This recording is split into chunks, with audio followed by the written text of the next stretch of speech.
Hear every St. Louis Blues game right here. WXOS HD1 East St. Louis, 101 ESPN. BK and Ferrario are broadcasting live from Blues Development Camp at the Centene Community Ice Center. Refreshed by Bud Light for the fans on game day. And by E&B Granite, Bernie Federko's only choice for granite countertops, cabinets, and flooring.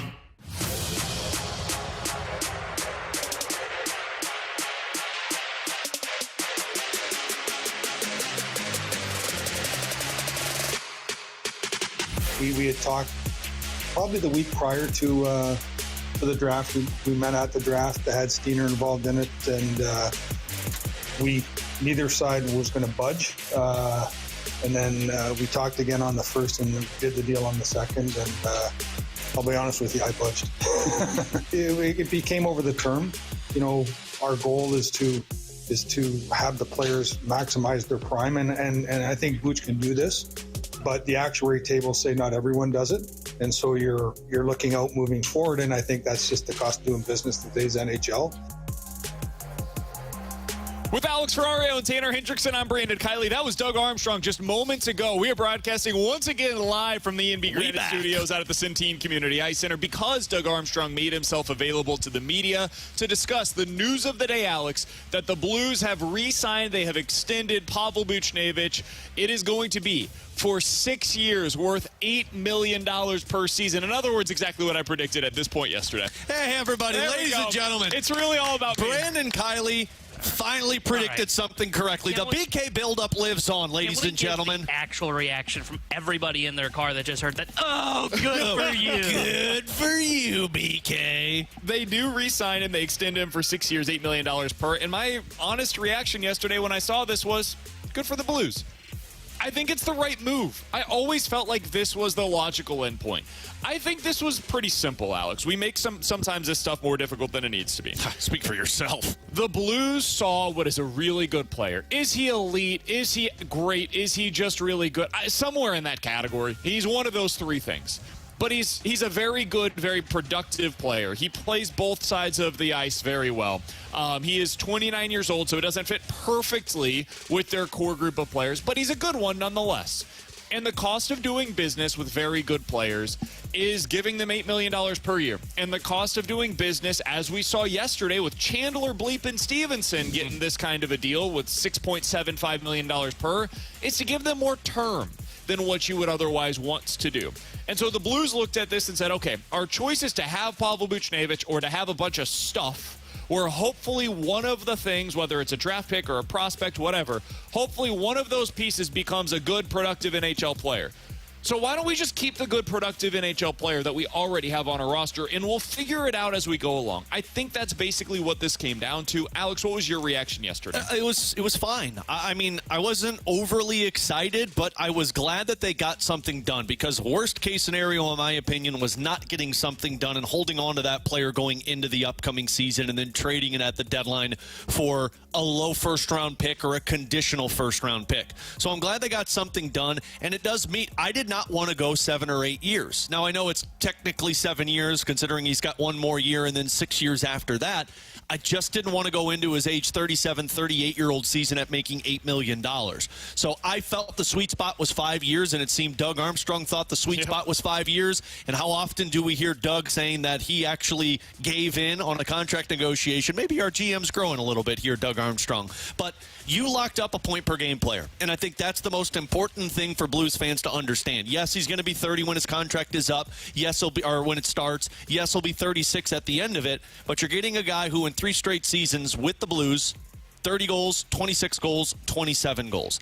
The team around him got worse over those 3 years, and so now you just have to find a way to get the roster back to where it was when Buch was the 30, 76 goals and a plus 29 player. The part that I did find interesting reading JR's piece over on The Athletic and hearing his agent speak about Pavel Buchnevich's decision, his agent spoke a lot about how they were sold on the direction of the team. Buch's main goal was to play competitive hockey, meaning in the playoffs, and Buch signing a 6-year contract extension, at least whether Doug Armstrong and Alexander Steen are great salesmen or the proof is going to be in the pudding when they get to that point, Buch believed this team can be playing competitive hockey in that 6-year contract extension that he signed, and so now it's just a matter of backing that up on the ice. And I like it for all of those reasons you just mentioned. Like, I think keeping good players internal is a smart way to operate. Because obviously you couldn't get better via trade from last year at the trade deadline and this offseason. And it's hard to bring free agents in here. Like the top line free agents, let's just be honest. We heard Doug Armstrong talk about this a little bit earlier today. And this is something that they're going to have to think about as they try to get really good again is, okay, can you do what Nashville just did? If Steven Stamkos, the equivalent of him, became available 2 or 3 years from now, is he signing with St. Louis in free agency?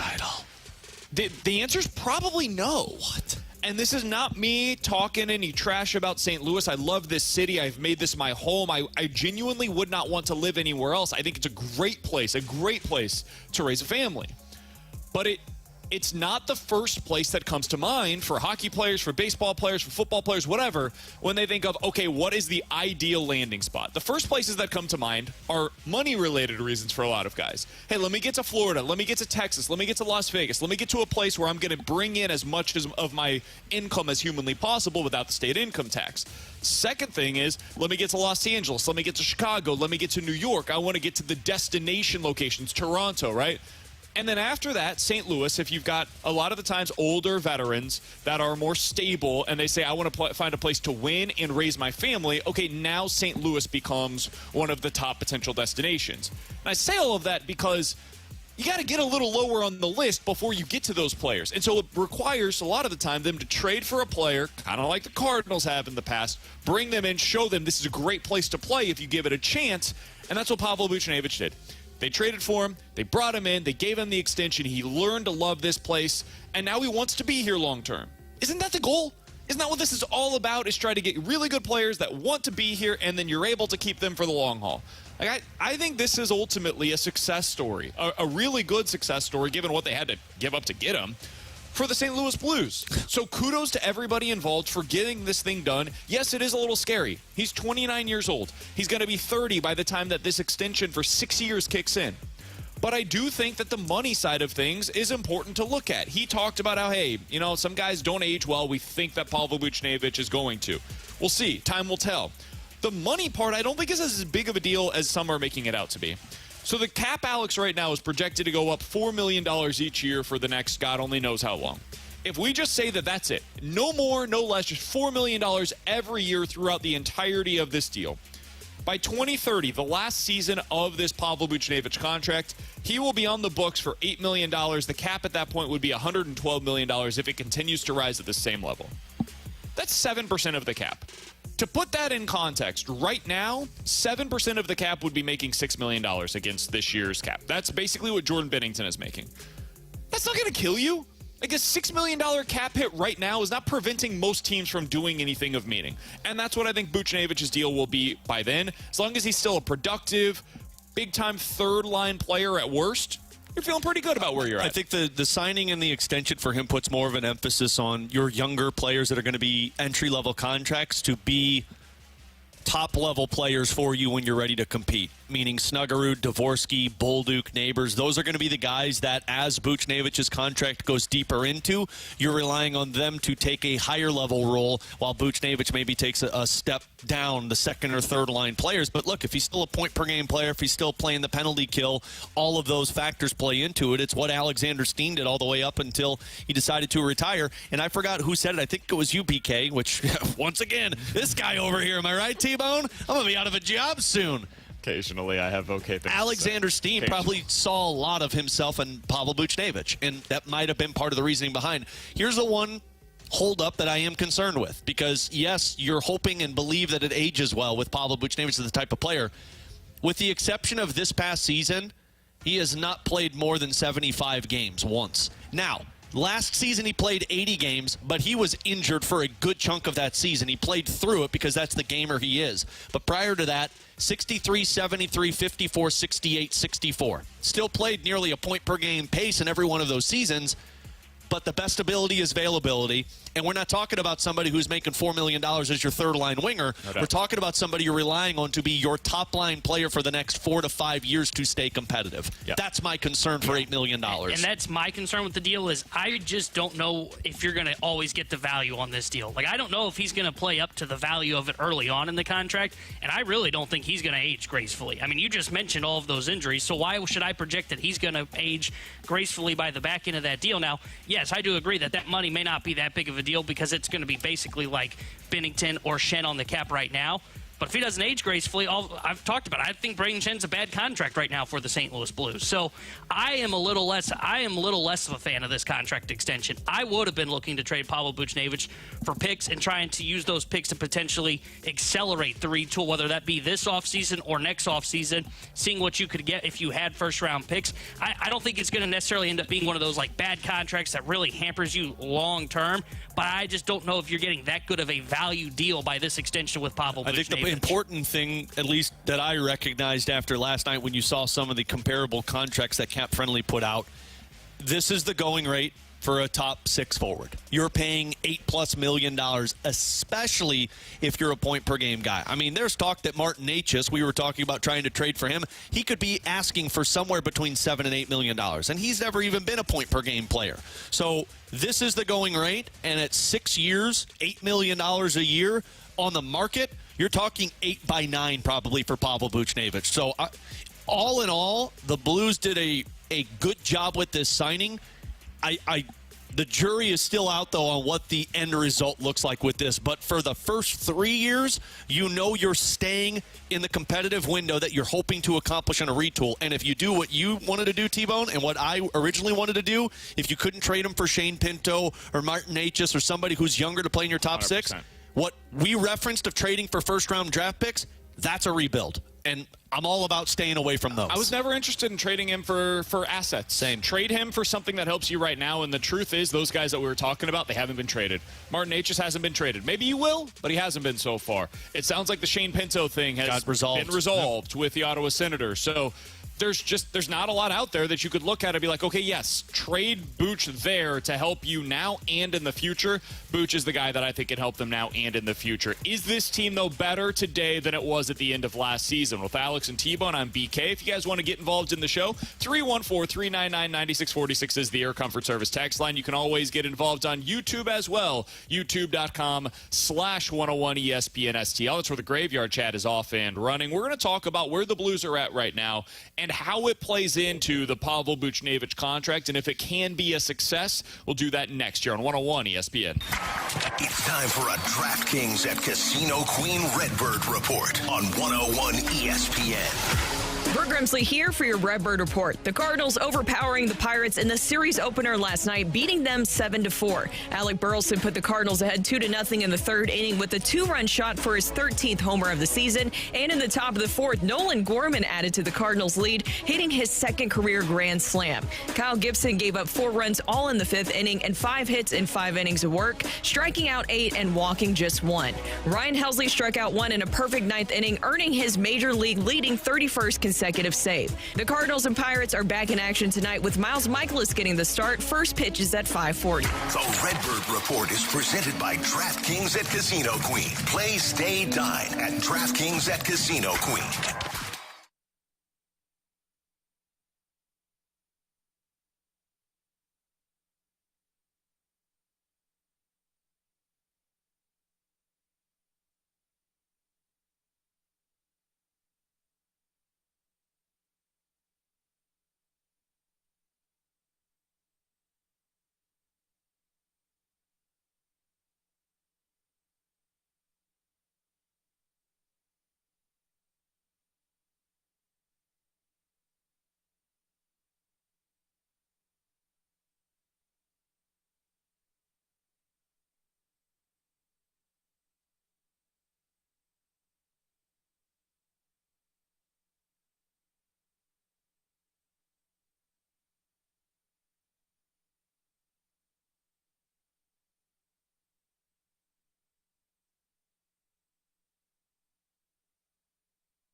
Live from the Centene Community Ice Center for Blues Development Camp, this is BK and Ferrario on 101 ESPN. Our Blues Prospect Camp coverage is refreshed by Bud Light for the fans on game day and by E&B Granite, Bernie Federko's only choice for granite countertops, cabinets, and flooring.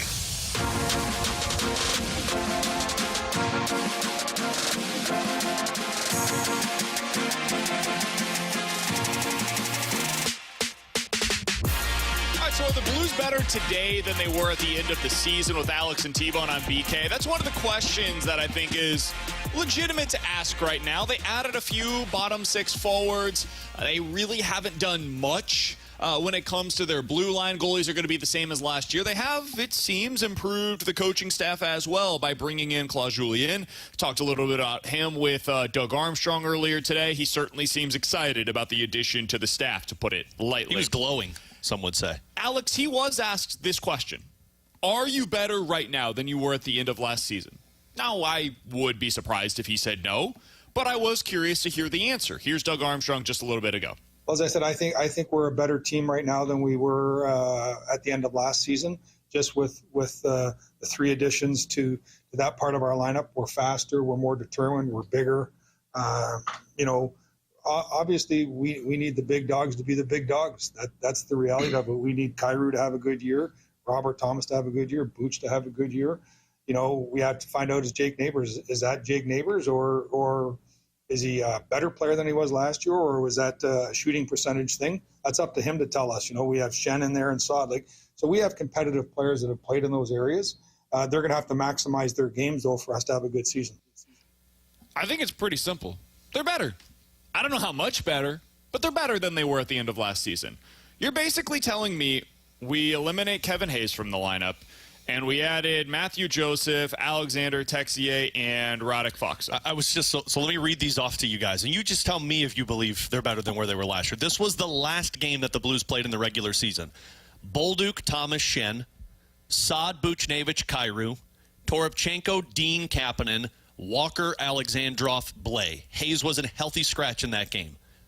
Defense, Perunovich, Parayko, Letty, Kessel, Scandella, Tucker. Krug was a healthy scratch. Falk was injured. The defense is the same. The defense is the exact same. Scandella out. They added Joseph's out there. What was that third line again? The third line was Toropchenko, Zach Dean, Kasperi, Kapanen. And your fourth line was Walker, Alexandrov, and Blais. That fourth line is basically your extra. Basically, everything has dropped down a lot. Yeah, well, and you just listed off those line combinations. I mean, now you're talking about having Foxa, Matthew Joseph, Texier, on top of having Toropchenko, Nathan Walker, Oscar Sundqvist.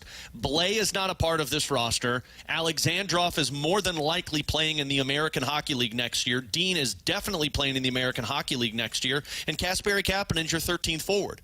I don't even think there's an argument for this team is better than last year's team. Do I think that they're a 100-point team? Absolutely not. But I believe you're probably talking about 92 to 94 points because your forward group, in my opinion, is better than where you were last year because you're not relying on Hayes, you're not relying on Kapanen, you're not relying on Blais, you're not relying on Alexandrov, and Toropchenko and Nathan Walker are basically fourth line and extra players. You know what I think they're hoping to be? I think they're hoping to be basically what Nashville was last year. Not what this year's version of Nashville is, but what last year's version of Nashville was. And what I mean by that is they're hoping to be a little harder to play. Like last year, the Blues were not a very difficult team to go up against. And defensively, that might still be the case because they really haven't changed anything there. It's going to look pretty similar as of today as it did at the end of last season. But your forwards are more difficult to go up against this year than they were, especially at the end of last season. I mean, you look at what Matthew Joseph was. He's got a little grit to his game. Absolutely. I watched a couple of interviews with him yesterday, Alex, just to kind of get a vibe on what kind of a person he is as much as what kind of a player he is. He's intense. Like, he's a guy that wants to play kind of stylistically the way that, like, a David Perron would. He's going to be feisty out there. He rates really well defensively. Same thing's true for Foxa. Foxa's not going to be somebody that blows you away with his speed, but he's big, he's strong, he plays well on the penalty kill, and he's really intense to play against defensively. So when you have those kinds of players, I do think it makes you a little bit easier to decide, okay, who are they going to be on a night-in, night-out basis? And a lot of the time, your bottom six is what determines that. Your top six should be what they are. And we should be able to go into each game knowing this is what they're going to be able to produce. That hasn't always been the case for these guys. We'll see if it is in 2024. But your bottom six can be identity lines for you. And I don't feel like the Blues have had that for the most part over the last couple of seasons, because they finally got a fourth line that I liked last year, and then they had to piece it together because they would pull guys up to the top nine all the time. This year, you finally could just go into the season and say, hey, Alexei Toropchenko, I know a lot of Blues fans want him to be more than what he is. You're a fourth liner. Be awesome on the fourth line for us this year. Hey, Radek Faksa and Oscar Sundqvist, can you just be awesome fourth liners for us this year? Win every face-off that you're out there for.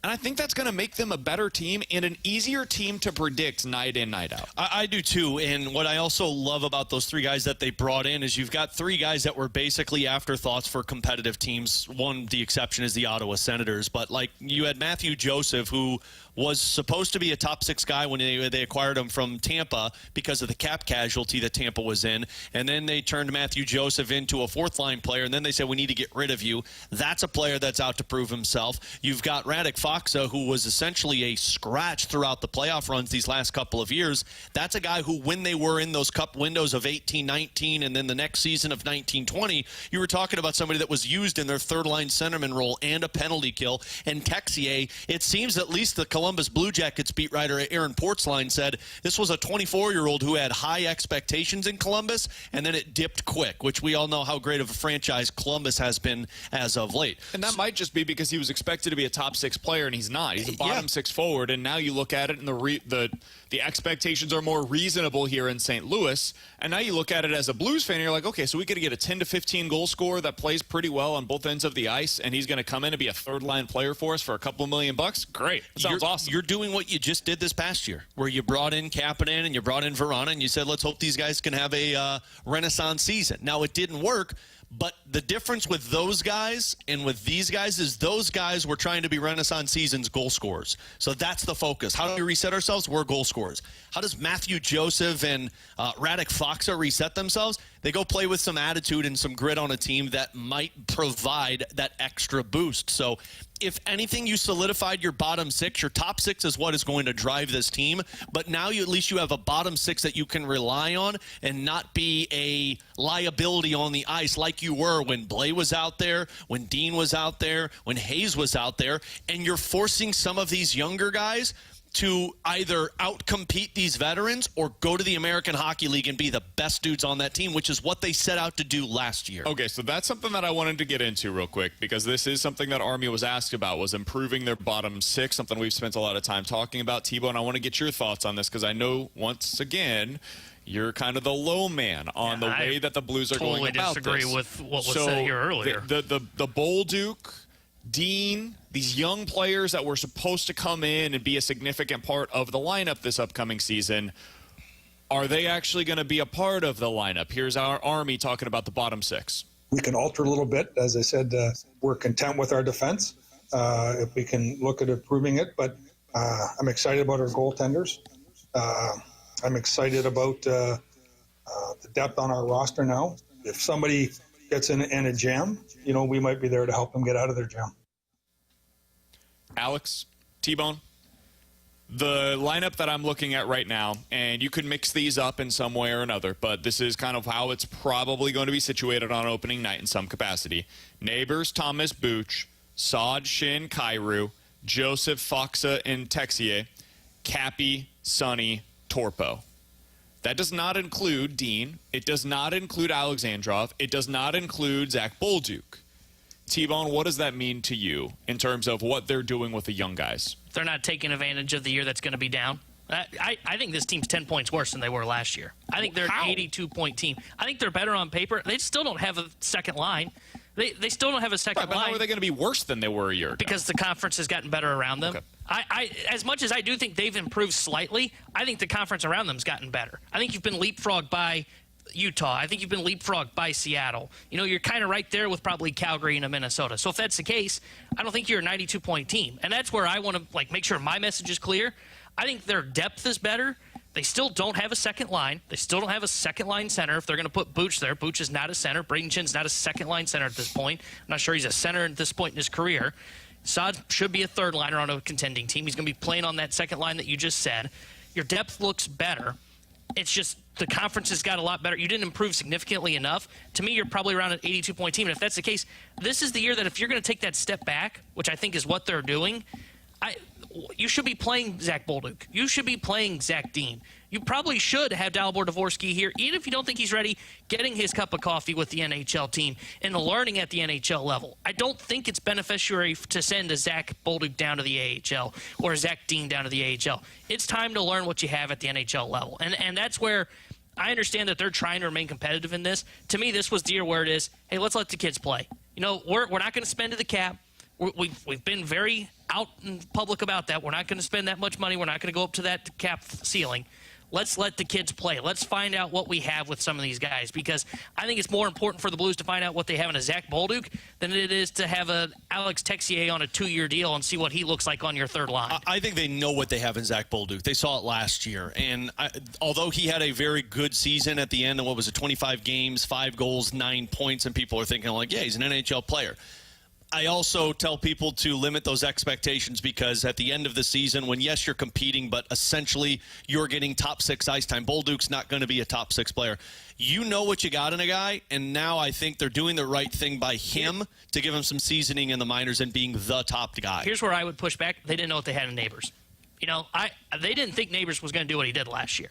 Nobody did, to be honest. After hearing Army today, I don't think they think that he's going to repeat it. I agree. I think sometimes you get surprised by players, which isn't a bad thing, but then there's always a back and forth at the NHL level. And I mean, the AHL is not a, like, pushover league. Like, there is a lot of seasoning that can be had. And remember, last year, they didn't even want Bolduc to make the NHL level. They had to bring Bolduc up because they were out of options, and they were still at least somewhat in a competitive window.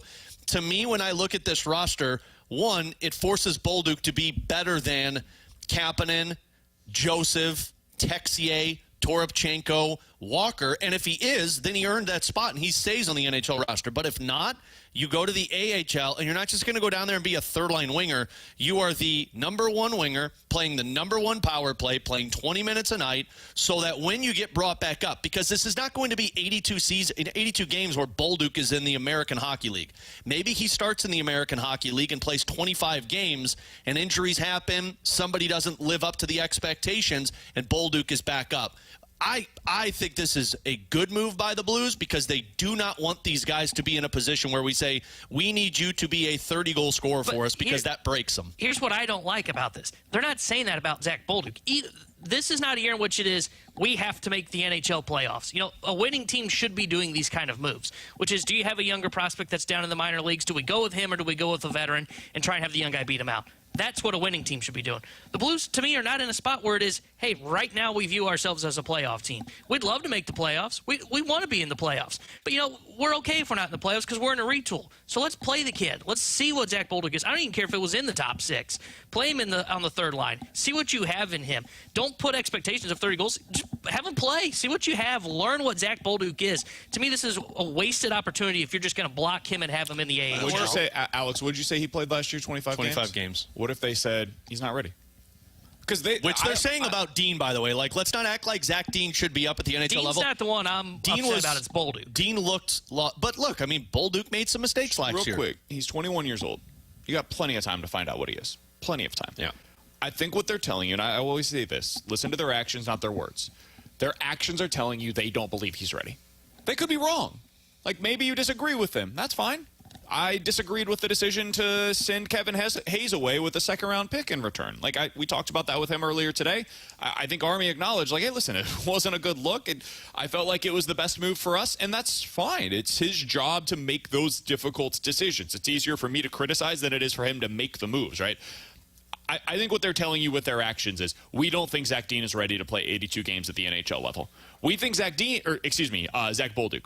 We think Zach Bolduc could be a guy that can come up here and help us next year at some point, but it will require an injury. It will require somebody underperforming relative to expectations. It will require a trade at the deadline. He can push our hand and force us to do something, but Up until then, we don't believe that he's ready for this to be an 82-game starter on an NHL-level team, and that means that it would just hurt him. It would hinder his development if we put him up here. That's what their actions are telling us, not their words. With Alex and T-Bone, I'm BK. Bradford Bruns back in the studio for us today. In 10 minutes, we'll get to questions and answers, but coming up next, Ryan Helsley is quietly putting up a historically great season. We'll talk about it next year on 101 ESPN. Coverage of 101 ESPN is presented by Onder Law Injury Lawyers. GetJim.com.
Alex Ferrario with you to talk about my friends out at Classic Air Care, taking care of your HVAC system. They've been making people comfortable and taking care of them since 1926, and I speak about this all the time because my dad used them for the longest time at his home, taking care of his HVAC system, coming out doing the maintenance program. They did it with both houses, 2016, our first one, and then when we purchased our second one in 2020, and they've made our old units last as long as possible. Now, look, mine finally went kaput at like 28 years old, but Classic Air Care was able to keep the maintenance running and keeping my system up and healthy for us as long as possible. And you don't have to just believe me. If you check out the hundreds of reviews up on Google Plus, 4.8 rating. This is from Andrew. Amazing experience with Christian. He did an amazing job inspecting our system and providing comprehensive assessment and making sure that we knew how to keep our unit up and running. So check them out today. You could do so online. You could sign up for the maintenance program if you're in the market for an HVAC system.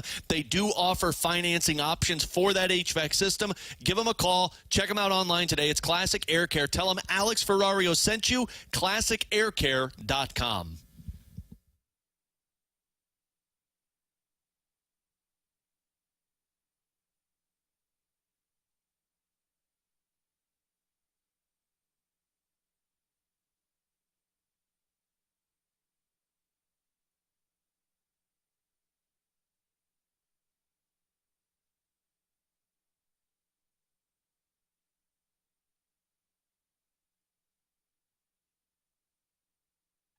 With the $5 meal deal at McDonald's, you pick a McDouble or a McChicken, then get a small fry, a small drink, and a 4-piece McNugget.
Yankees and Red Sox. Pre-game at 5. First pitch at 6:10.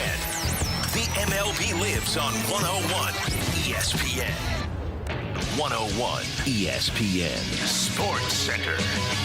Blues putting a bow on development camp. I'm Bradford Bruns with your Sports Center update driven by Johnny Londoff Chevrolet and Johnny Londoff Autoplex. The festivities at Centene Community Ice Center are winding down, though another scrimmage awaits this afternoon. Post BK and Ferrario, the fast lane will be in Maryland Heights, monitoring those same note prospects who were dazzling fans during last night's blue and white face-off. In case you missed that special live event, it is available to rewatch on 101 ESPN's YouTube channel. Baseball, a successful road trip opener for St. Louis, which defeats Pittsburgh 7-4. Nolan Gorman's grand slam marked his first extra base hit since June 19th. Alec Burleson also went yard as Kyle Gibson claimed win number 6. Roughly 6 hours from now, Miles Michaelis opposes Jared Jones. The Sports Center update was driven by Johnny Londoff Chevrolet and Johnny Londoff Autoplex. See them at londoff.com. Chevy, together we drive. Are you kidding me? We're back to BK and Ferrario's live coverage of Blues Development Camp at the Centene Community Ice Center. Refreshed by Bud Light for the fans on game day. And by E&B Granite,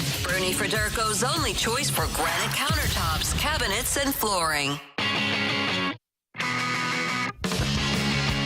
I don't think we've given enough attention to what's happening right now with Ryan Helsley. He's on a historic pace, guys. With Alex Ferrario and Tanner Hendrickson, I'm Brandon Kiley. We're broadcasting live from the E&B Granite Studios out of the Centene Community Ice Center. Do you know last night was Ryan Helsley's 31st save on the season? 31 saves so far this year. Now, it's worth noting, the Cardinals have won 44 games total. And in 31 of them, Ryan Helsley comes in a save situation and converts said save situation. Now, Cespedes Family Barbecue put this out yesterday on Twitter, one of my favorite follows on Twitter. And he was looking back at some of the most well-known, great save seasons in the history of our wonderful sport, which is baseball, right? 08, Francisco Rodriguez. 62 saves, the most ever in the history of Major League Baseball for any closer, right? They won 100 games that season, so he saved 62% of them. Again, Ryan Helsley has saved 70% of the Cardinals' wins so far this year. Sorry, my mic wasn't on. K-Rod, appeared in 76 games. Helsley's probably going to appear in 90 of them this season. Edwin Diaz had 57 saves in 2018 with Seattle. They won 89 games. That's 64%. Eric Gagne, which for me is the creme de la creme when it comes to a closer season, right? Won the Cy Young back in 2003 for the Dodgers. He had 55 saves that season, led Major League Baseball. It's a top 5 season ever for saves. They won 85 games. He saved 65% of them. Again, going back to Ryan Helsley, 70% of the Cardinals' wins this year have resulted in a Ryan Helsley save. He's currently on pace for 60 saves this year. That would be second in the history of Major League Baseball. He has 31 saves so far through the first 84 games of the Major League Baseball season. Only one player ever, K-Rod, back in 2008, has had more saves at this point in the season than Ryan Helsley currently has for your St. Louis Cardinals. Guys, this is potentially going to be a top 5 season ever, at least by saves, when you look at the history of this sport. Are we giving it the attention that it deserves right now? Because it's been remarkable what we're seeing him do. No, we're not, and I think it's because of the way that the Cardinals are playing. I think it's because there's been so much reliance on the only way we're winning games is because of Ryan Helsley coming in, and that's us, the Cardinals giving him the lead. There's been no separation from Ryan Helsley and a Cardinals win. I feel like you'd be giving more correlated. Yeah, I feel like you'd be giving Ryan Helsley more credit because the Cardinals are winning with 5, 6, 7, 8 runs more than their opponent, and that's a great win. But then when it's a tight game, you're going to the closer and he's shut down. That's what K-Rod was for the Angels when he put that record out there. It's yeah, we've got the elite, but we can win in other ways. I feel like you're not giving Ryan Helsley enough credit because he's relied on every single time the Cardinals have a win or are close to a win. And that, to me, is somewhat problematic. It's incredible what he's doing, but at some point you got to give the dude a break because you can't finish the season with him having 100 appearances and coming away with, 75 saves. That's going to be incredible if that happens, which I don't think it will happen. I mean, that's historic pace right there. But, at some point you have to You have to take him away from needing to win every single time for the Cardinals. And personally, it feels like he's just an afterthought because Cardinals win. Ryan Helsley got the save. So one of the things that I think bothers me when it comes to numbers, specifically something like wins above replacement number, right? The numbers guy? I thought he was going to say something that I said. I was like, oh, here we go again, guys. So Ryan Helsley so far this year, according to wins above replacement, has been worth roughly one win, a little more than a win. If you go look at, like, Zach Eflin, a guy that's probably going to be traded this year at the deadline, who, if the Cardinals traded for him, I would think it's a fine addition. And it's fine. It's really solid, and so they're probably going to be trading for him at this year's deadline. Same reaction you had like when they signed Stephen May. Yeah. How'd that go for us? He has 15 starts on the season. He has thrown 87 innings, so he's an innings eater. He'll give you some innings when he's out there. He has an almost 4 ERA, and he has 5 quality starts out of his 15 starts so far this year. By wins above replacement, that guy is more valuable this season than Ryan Helsley. I'm here to tell you that's just not true.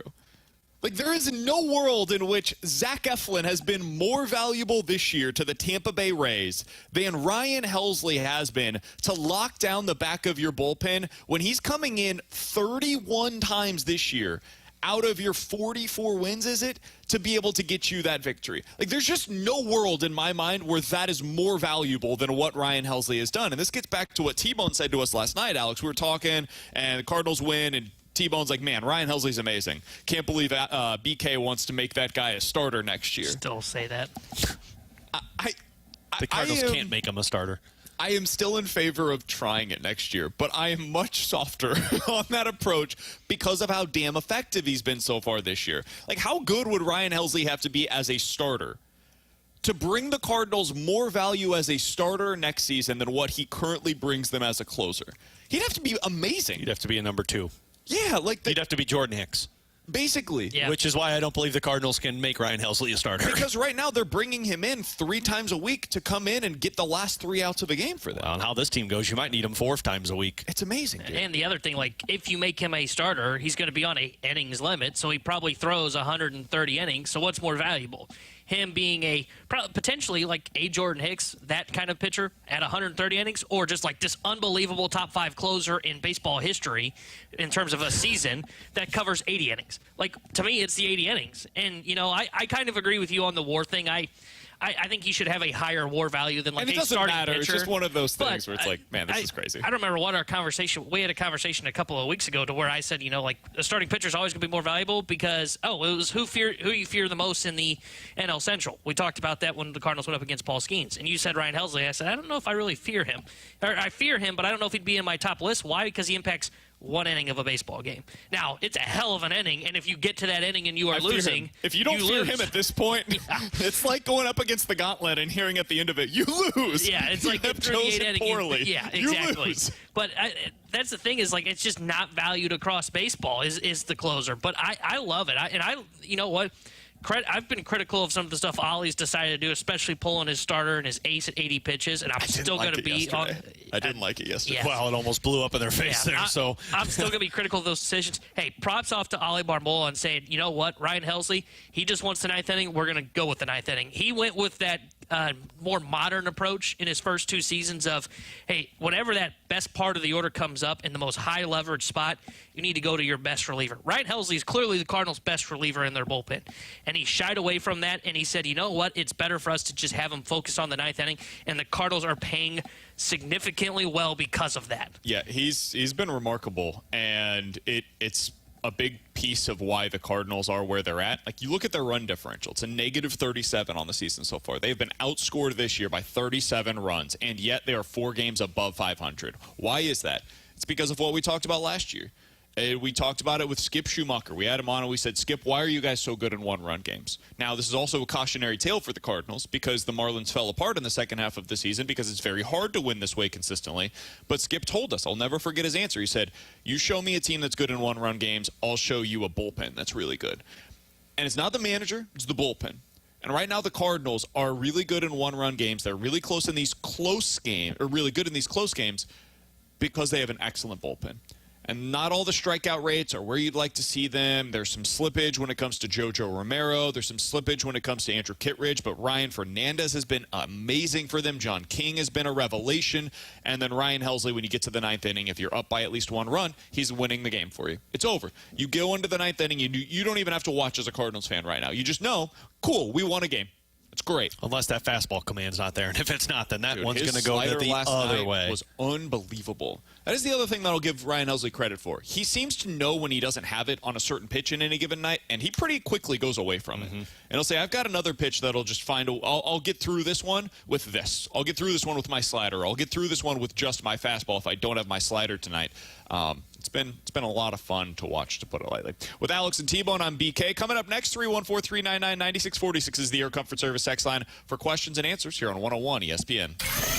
Take the fast lane home weekdays from 2 to 6 p.m. with Anthony Stalter, Jamie Rivers, and Gary Davis on 101 ESPN. Two former pros and one average Joe.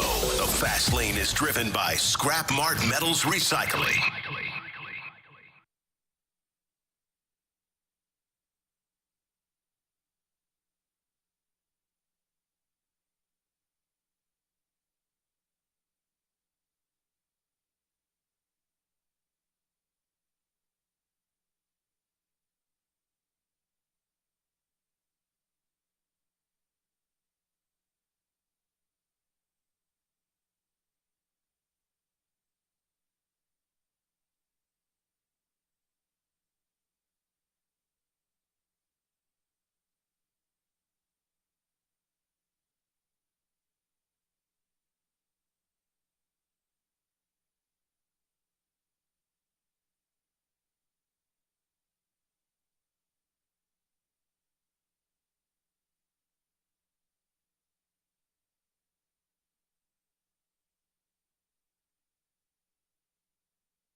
Hey, it's BK. I got to tell you about my friends over at Victory Men's Health. It is time to unlock your inner champion, and the place to do so is at Victory Men's Health. You can check them out. They've got 4 great locations across the St. Louis area. They also have the website available for you. It's super easy to access. It's victorymenshealth.com. When you go there, you can book your first appointment today. Top right corner of the page. Click book now. Put your name, email, phone number.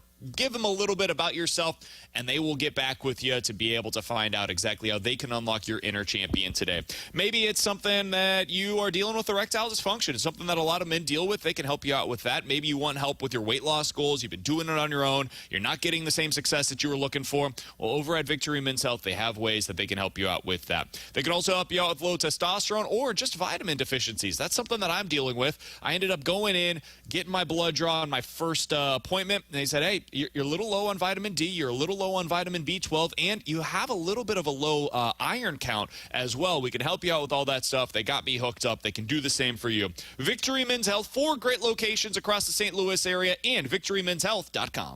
One of my favorite parts of summer is getting together with friends and loved ones to celebrate moments big and small. Well, Culver's has a big celebration plan for this summer for its 40th birthday, and hey, we're all invited. Culver's is turning all of July into a birthday party, and to kick it off, they're offering the brand new Berry Happy Birthday Concrete Mixer. Just wait until you try it. It's rich and creamy vanilla fresh frozen custard with ribbons of blueberry and freeze-dried blueberries that give you a slight, delightful crunch. Then it's topped with whipped cream and a sprinkled cake pop. It's basically a birthday party in a cup. The fun doesn't end there. Every day this month, as part of the 40 years of delicious sweepstakes, you'll also have the chance to win fun prizes like gift cards, coupons for free Culver's menu items, and vintage Culver's gear. So join the party this month and check out Culver's 40 years of delicious sweepstakes at 40yearsofdelicious.com. Let's ring in 40 years the Culver's way.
WXOS HD1 East St. Louis. 101 ESPN is driven by Auto Centers Nissan, home of the lifetime warranty and 30-day return. This is BK and Ferrario on 101 ESPN. Broadcasting live from the Centene Community Ice Center for Blues Development Camp. Refreshed by Bud Light for the fans on game day. And by E&B Granite, Bernie Federko's only choice for granite countertops, cabinets, and flooring. You've got questions, we may have the answers. Maybe. It's BK and Ferrario's questions and answers. Presented by Window World St. Louis.com. Simply the best for less.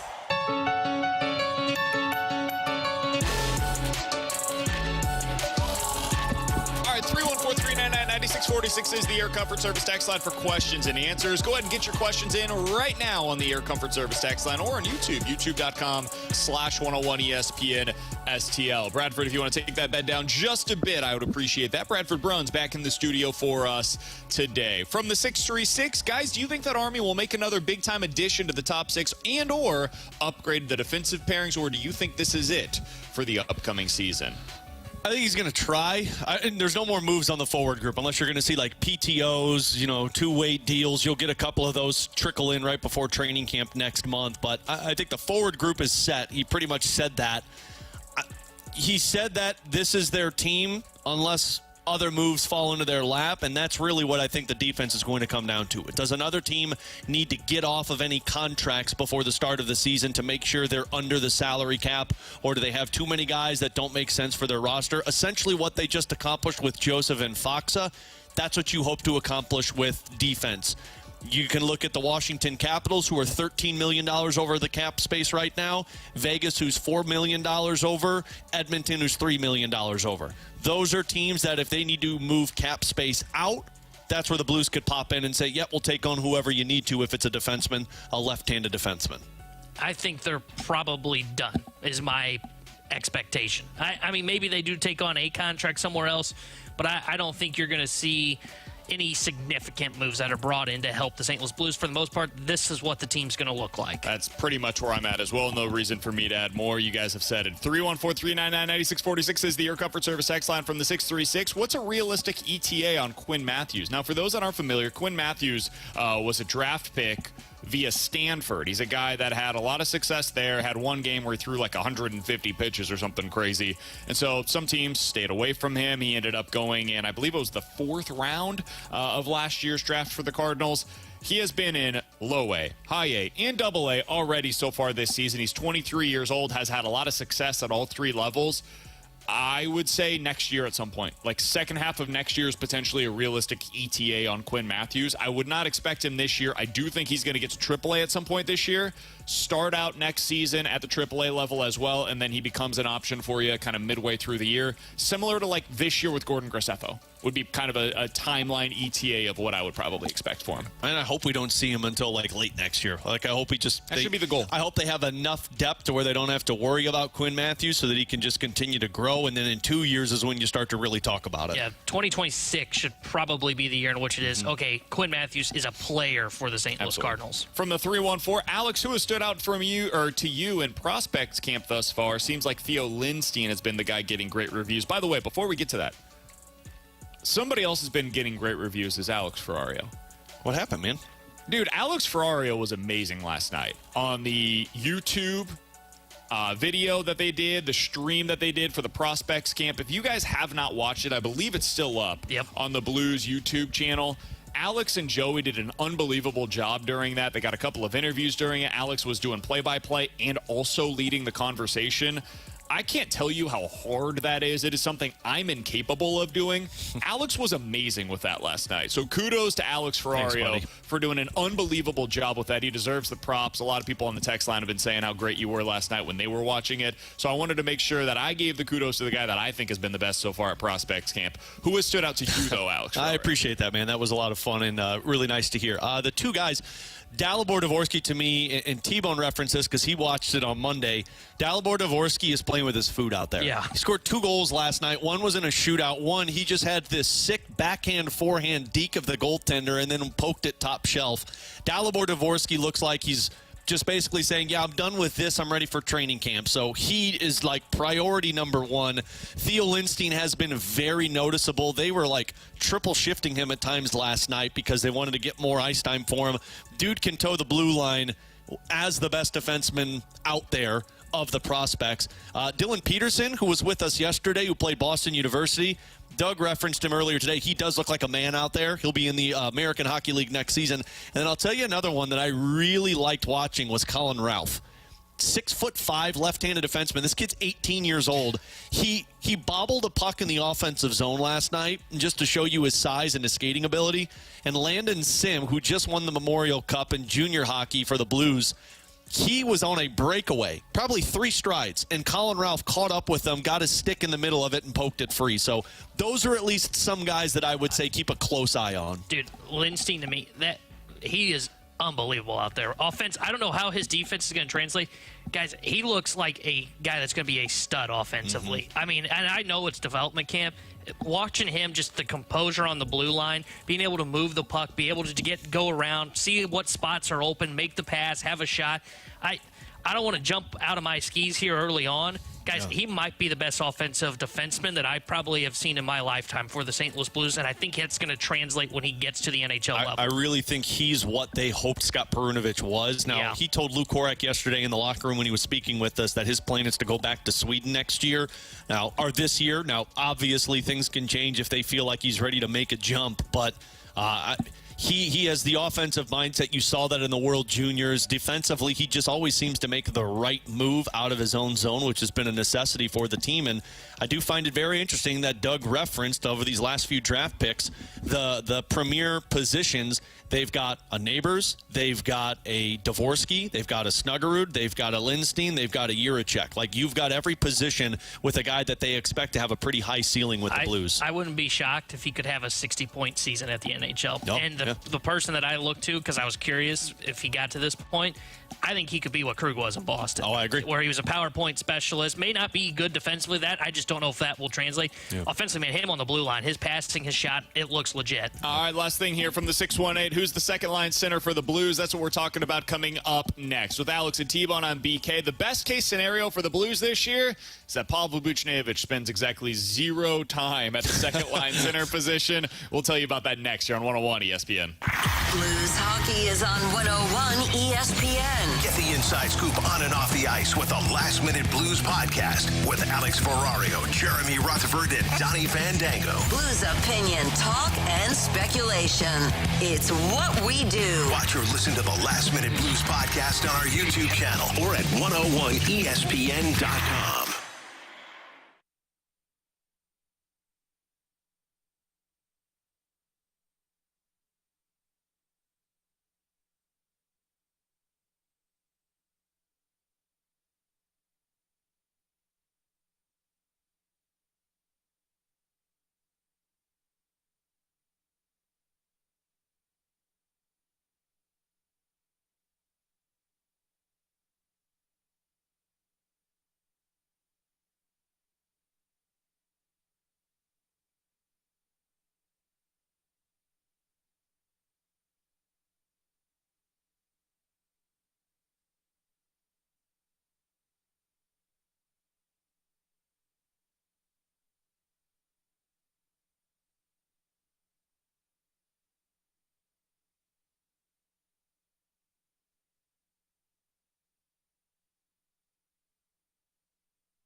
AMCO presents Bet You Didn't Know.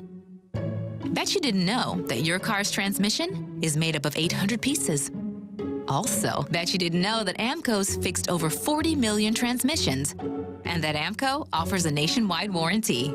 AMCO offers easy payment plan options for most any credit situation, so you can fix it fast and pay it off slow at AMCO. That's AMCO, AA, MCO. Hey, it's BK for our friends over at Circa Sports in Illinois. Alex, this is the app that I use for all of my betting needs, especially when I'm looking at the futures. If you're trying to make a bet right now on who you think is going to make it to the World Series, American League specifically, I think it's pretty wide open right now. The Astros are a team that I'm kind of looking at before they go on more of a run. Over on FanDuel, you can get them at plus 750. Bet $100, you win $750. It sounds like a nice little return, right? Until you look at Circa, you see the odds over there. It's 8-1. Better odds, and that's the case basically across the board. If you want to bet on the favorite, the Yankees right now, plus 210 over on FanDuel. They're plus 260 on the Circa Sports app in Illinois. This is why we're betting with Circa. You're just winning better money, or winning more money. It's more bang for your buck. It's the only app I use, BK, when I'm making my bets, whether it's just going individual games and making sure I'm getting the tight money line splits that are better than any other app, FanDuel, DraftKings, whatever your favorite is, it's going to become Circa Sports Illinois. You heard BK mention the futures. They don't limit people based off of their winnings. Go ahead, compare it to other sports books. They know you'll come back to Circa Sports Illinois. So celebrate over the holiday weekend with Circa Sports Illinois. If you or someone you know may have a problem with gambling, call 1-800-GAMBLER or text ILGAMB to 833-234.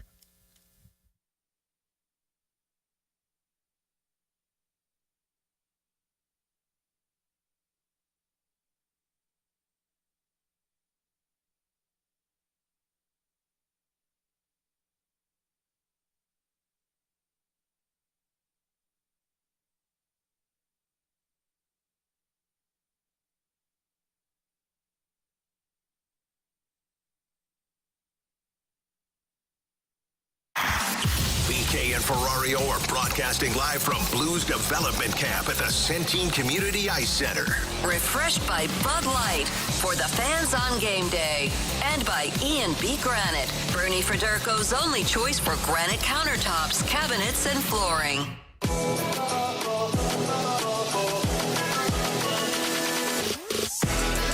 So the Blues have some questions down the middle. I'd say that's fair at this point to say. They also have a lot of options down the middle. With Alex Ferrario and Tanner Hendrickson, I'm Brandon Kiley. When you look at their center position, we know that Robert Thomas is going to play center on the top line. That's not in question. Nobody has to worry about that. We know Foxa and Sonny are options on your bottom six in terms of who can play the center position. And then you have other guys that can play the position. Technically, Texier can play center. They want him to play on the wing. Shin can play center, or he can bump over to the wing. Buch can play center, kind of, but they definitely prefer that he plays on the wing. You also have Dalibor Dvorsky, who they would love to come in, kick the door down, and immediately be their second or third line center this year. That's also an option. So earlier today, I asked Army straight up, as of today, who would be penciled in as your second line center? Here's Doug Armstrong. We talked to Buch about that. If you go Robert Thomas, Buch, Faxa, Sonny, you've got size down there and you've got skill. Or Shen can slide in there right now. I would say right as it sits today, it's going to be one of those two. Or Dvorsky. So they clearly see one of Shin, Buch, or Dvorsky as their second line center as of today. Alex, who would you say is currently the favorite, and what do you think is the best case scenario for them in that regard? I think their favorite is Buch, but best case scenario is it's Shin. And I don't believe they're going to give it Buch right away. I think they're going to exhaust all options before it goes to Buch. Joey and I talked about it all season last year during our pre-games and post-games. We talked about it a lot on the show. Sure, you can use Buch at the center position, and he's a good center for you. Face-off numbers aren't great, but he can set plays up. But your best-case scenario is Buchnevich not touching the center position. You need him to be a 30 to 35 goal scorer for you, which, in my opinion, if I'm starting this team tomorrow, it's Buchnevich, Thomas, and Neighbors as my top line. That's my top line, and I'm going to put Braden Shen at the center position. Longevity-wise for Shen's health, do they think it's better for him to play wing? Does he feel like it's better for him to play wing? I know for a fact that Braden Shen prefers to play the center position. I think that last year, and I'll stick to what my word, last year was an anomaly. I think there were a lot of other factors that went into Braden Shen's game that was part of the reason he didn't look as well as he did. I think you start the season with Braden Shen at the center position, and if it doesn't look well, then you can adjust. A lot of this rides on Dalibor Dvorsky, because if Dvorsky is the best guy in camp and forces his way onto the NHL roster, I can absolutely see a scenario where Dvorsky is centering your second line with Braden Shen on the wing with him. But it comes down to Dvorsky, and if not, then you're going to slow play it, and Dvorsky starts in the minor. But to me, I think you're starting 4 centermen next year: Thomas, Shen, Faksa, and Oscar Sundqvist. I think right now their plan is going to be Buch at center, and I think best case scenario is Dvorsky takes that second line center job. And then you can bump Shen down to the third line, and you can bump down Faksa down to the fourth line, or Sonny ends up being that and Faksa's on the fourth line on a wing. Best case scenario is Pavel Buchnevich is not center at all this season, and Braden Shen's not centering in the top 6. Because I think best case scenario, he is a third-line center at this point in his career.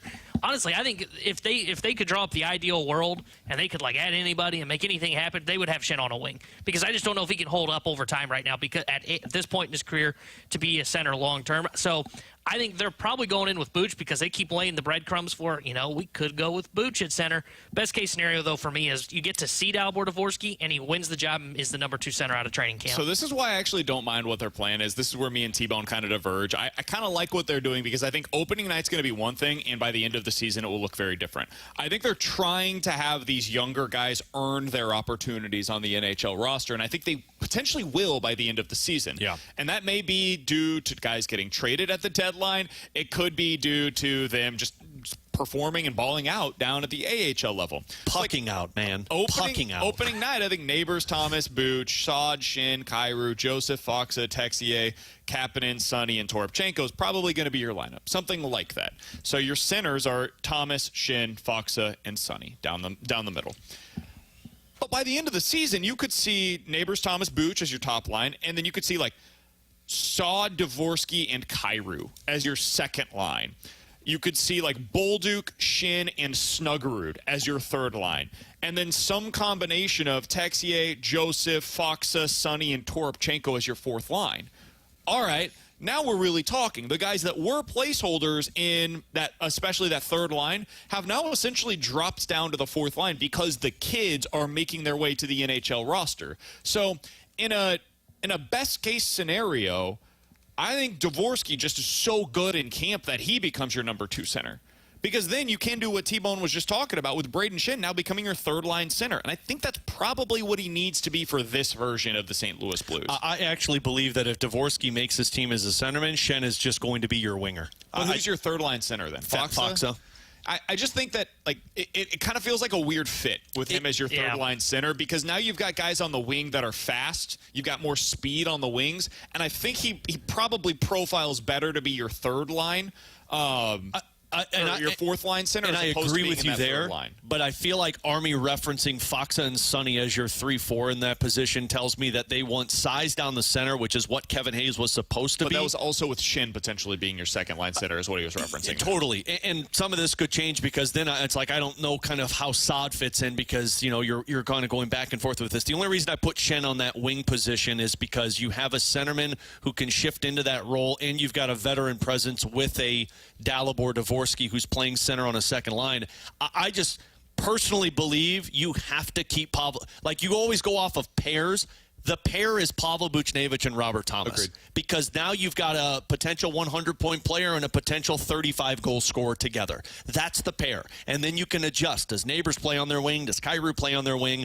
And to me, I really wonder that if Dalibor Dvorsky makes this team, you have to pair him with a veteran like Braden Shen. I want him with Kyrou. That's what I was trying to do figure not out want in him my with head is. Kyrou. You can't. I don't know if I want a kid with Kyrou. You're putting too much defensive liability on Dalibor Dvorsky in his first season. 3 years from now, I want that. I want Dvorsky, Saad, and Kyrou. That's why this is my line that's going to go out there and give me offense. Yeah, but you don't want to break the confidence of a dude who's the centerman. And maybe he's got. We already saw the dude's got a head on him that's I can handle whatever comes my way. He's making comments to the media well, it's on me to make this team, and that got Doug Armstrong's jollies real excited. But I want to make sure, if you're not in the AHL, I got to make sure. And that's what they did with Wyatt Johnston. I always reference Johnston with Dvorsky because I see them the same. Jamie Benn is a centerman, but they kept Jamie Benn on the wing with Johnston because they're we've got a guy who can play with him that can take over that load if things get bad. I just think it makes you worse on their third line. Like I don't know if I agree with that. Like I think a lot of people are out on Foxa because basically I'm not out on him. I just think I don't know that he's what fits. he had last year with Hayes. Like, do I want Foxa playing with Jimmy Snuggerud? Well, no. Snuggerud needs to be in your top 6. And I'm talking about long term. Like, are you having Snuggerud with Dvorsky? No, but maybe. Or because that's what you have to do. Yeah, maybe. But then it gets hard. This is the part that is very difficult. Young guys, it gets really hard. But if Dvorsky takes over the spot and looks like a guy who can handle himself, that's when I can move Schenn down. But I think in the initial going, if Dvorsky earns it, I got to have a veteran presence with him on the wing. And maybe that's Brandon Saad. Maybe you just put Saad with Dvorsky because he's defensive liable, and you move Schenn down. Again, maybe it's just the optimist in me. I take what happened last year with Braden Schenn as an anomaly, and I'd like to see what he does this year before I say he's a bad centerman. I just want you to know that when you say Thomas and Buch have to be paired, Kyrie's not going to be dropped out of your top 6. He's not. So if you want Dvorsky to be your second-line center, he will be paired with Jordan Kyrou. And so, like, people just need to have that in their mind right now as to what that's going to look like. And understand, Snuggerud's not going to be a top 6 when he gets here. Probably not. Unless there's an injury. Bolduc was on your third line last year until the end of the season when they wanted to see what he looked like. Unless what Neighbors did wasn't real. If what Neighbors did wasn't real, then he's on the third line and there's Snugs. Eventually, my pairs would be Thomas with Buch, Dvorsky with Kyrou, and probably Schenn with Snuggerud. And then you work your left side and figure it out as you go. That means Saad goes up and down, Neighbors can go up and down, Texier, Joseph. Like, those guys are all moving up and down depending on what the matchups are, depending on who has chemistry, all those different things. But your centers and your right wings are the ones that end up getting paired together, and you figure it out from there. It's a young guy with a veteran pretty much all the way throughout your life. The part that I wonder and that's what I like about the way that they're handling this. And that's a smart thing to do in a retool. The part that I'm really curious about, and our Army's expected to join us, and maybe we can get his thoughts on this, but like, I wonder if Kyrou is one of those interchangeable pieces. I don't know if you have a pairing mate with Kyrou. I wonder if they view it as ever not a top 6 player. I wonder if they view it as Snuggerud and Dvorsky as their pairing that they view long term. It would take so much for Snuggerud to be better than Jordan Kyrou. I think we're underestimating how good Jordan Kyrou is. I'm not underestimating. I think we're vastly overestimating how quickly Jimmy Snuggerud can be better. I'm not underestimating. What I think is I wonder if they view Kyrou as a flexible piece who could play right or left wing. And if you're a young guy, you come up and you play the position. Yeah, when was the last couple of years he's gone back and forth with left wing or right wing, and Neighbors has done the same thing. Although they don't tell you he's a left winger, he plays the left wing. It took us forever to get to that point, but Buch always seems to be a left winger who can play the center position. You've also got Snuggerud, who throughout his college career has played the right wing, and I don't know if you want to interchange guys that are on wings in college when they get to the NHL level, to where you've got a guy who could play left or right wing, you got a guy who could play left or right wing. Those guys become interchangeable pieces. He's Alex. That's T-Bone on BK. He did mention, Alex did a couple of times, hey, the Blues have a lot more size down the middle than what they've had in recent seasons. This is something that we asked Doug Armstrong about. Let's hear from him real quick on the Blues getting back to size again. Say that, I think the taller, stronger players, seeing them at the U18, they're finding a way from 11 to today, 11 years old to 17 or 18 now. The taller, lankier players are getting their skating legs to the smaller, skilled players, and that always happens. I think that what we're seeing, Alex, is the Blues correcting. The Blues saw over the past couple of seasons, hey, we tried the slighter, smaller, fast-skating players. We've seen enough of that. It's time for us to get back to more of what our identity has been, what we're seeing is working in the postseason. The Blues are getting back to a little bit of size, whether that's on the blue line or more specifically with their forward. They had 3 guys playing yesterday in the development camp that are under the size of 6 foot. 3 guys, and they were all 5'11". So defensive especially, the focus is bringing in guys that have more size. Like, I think Lindstein is the last of his kind, at least in this pipeline for the Blues, of you got a mobile defenseman. Now you need mobility with size. That's what that Colin Ralph offers, that what Lucas Fisher offers. That is a trend of younger prospects that Doug referenced of now you've got guys that realize, hey, I've got to be big, but I also have to have the mobility to skate. And I think that's a smart emphasis to have. Look at down the middle. You've got a Foxa, you've got Braden Schenn. If Pavel Buchnevich plays in that spot, you've got 3 guys that are 6 foot or bigger. They drafted a kid in the 3rd round who's 6'5", 5 as a centerman.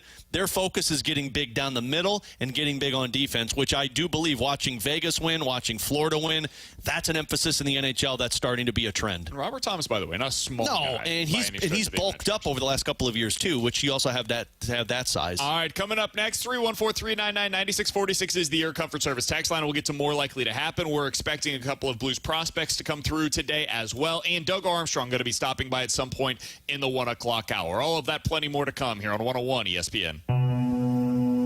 Stupiracy, the podcast where stupidity meets history and conspiracy. With hosts Scott Rizzuto and Tim McKernan. Check out the latest episode available now as Riz and Tim uncover the scandalous life of General Daniel E. Sickles, a Civil War hero known for much more than his battlefield exploits. Sex parties, murder. Oh no, he murdered me. And unexpected heroism. Dive into the wild life of General Sickles with Stupiracy. Watch or listen now on Spotify, Apple, or YouTube. Presented by Evergreen Wealth Strategies. Visit evergreenstl.com or call Mark at 314-889-0503. And by Brown & Crouppen, 222-2222 or getbc.com.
the Centene Community Ice Center for Blues Development Camp. This is BK and Ferrario on 101 ESPN. Our Blues Prospect Camp coverage is refreshed by Bud Light for the fans on game day and by E&B Granite, Bernie Federko's only choice for granite countertops, cabinets, and flooring. What's more likely to happen? They'll figure it out. BK and Ferrario's most likely to happen.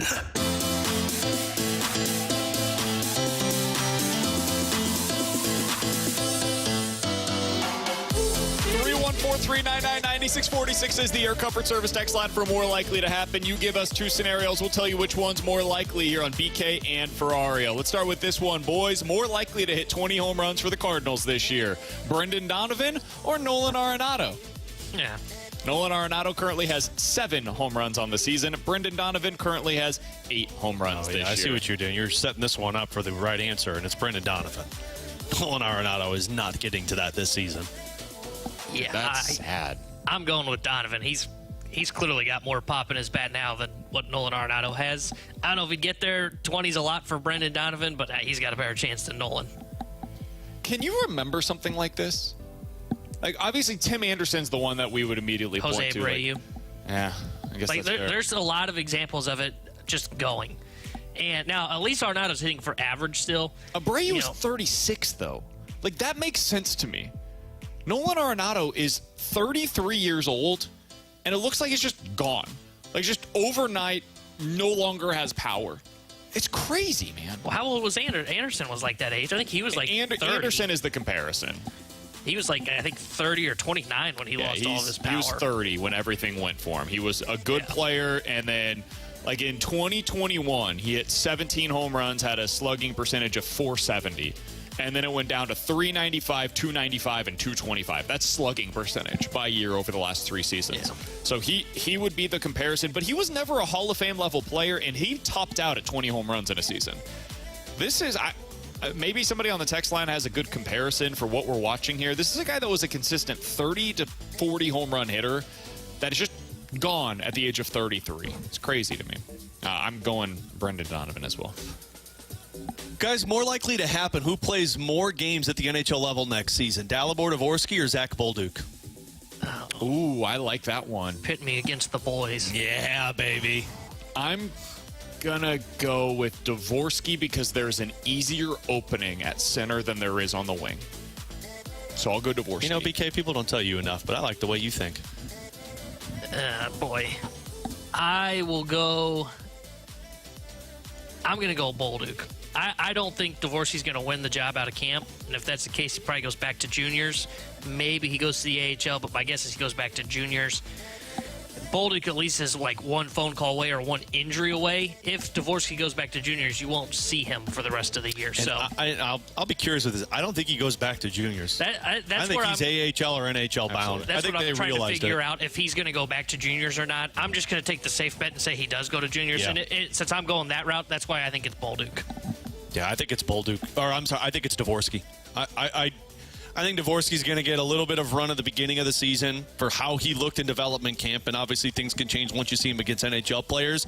And then I think you'll get a little stretch of where it's back in Springfield, and then I think towards the end of the season you see a long, elongated run of Dalibor Dvorsky as a centerman. Somebody on the text line, by the way, brought up a similar situation to what happened with Scott Rowland in terms of the power right after the shoulder injury. It's a pretty good comparison. The weird thing with Nolan, though, is like, unless there's an injury we don't know about, none of them were significant enough that I think would impact his bat. Like, he dealt with a sore back, but Gorman's had sore backs, and it wasn't like surgery where it was like he was shut down for a long period of time. He had an arm injury last year, but like it didn't really affect. And you don't hide that if it's that severe. You don't hide that type of injury if it's that severe, especially on a team as bad as they were last year. Yeah, T-Bone, what do you got for us? And a team that can't keep secrets like the Cardinals.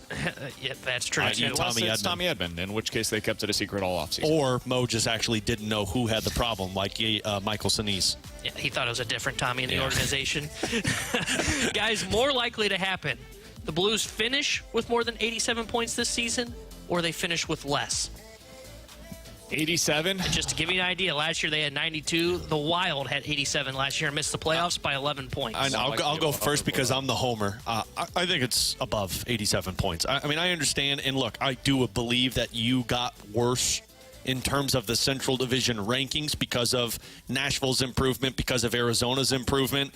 But let's also remember that the LA Kings were supposed to be a dynamo last season after they acquired Pierre-Luc Dubois, and they finished with 99 points, and they were one of the worst teams in about a 2-month stretch that had to fire their coach. Sometimes teams look great that aren't as good as we think they are on paper, and if the Blues have Jordan Binnington next season and your forward group gets a lot more depth to it, I think you're probably right around where you were this season. You're not going to be 10 points worse than what you were last season. I think the Blues could be really similar next year to what we saw from the Wild last year. So I like that comparison.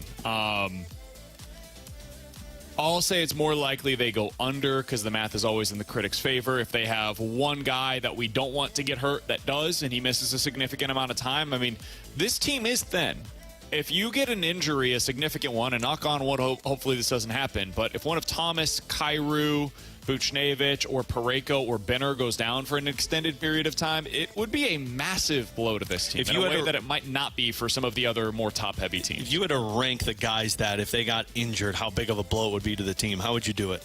Benner would be number one. See, Benner would not be one for me. Parayko would be number one. I think Parayko is going to be number two for me. At least have Joel Hofer.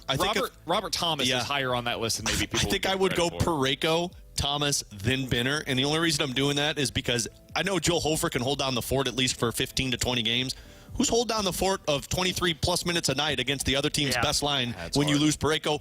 Or a centerman who could do what Robert Thomas has done, as we just talked about. Who is your second center? Can I amend mine? No. I think it's Robert Thomas. I think Robert Thomas is actually the number one guy that you over can't Parayko? Yeah. Really? Dude, you don't have another number. Like, they don't have a number 2 center. I get it, but you don't have another number 1 defenseman. True. Braden Shin is probably going to be your number 1 center if anything were to happen to Robert Thomas. And listen, you guys know Braden Shin, for the time that he's been here in St. Louis, is one of my favorite players.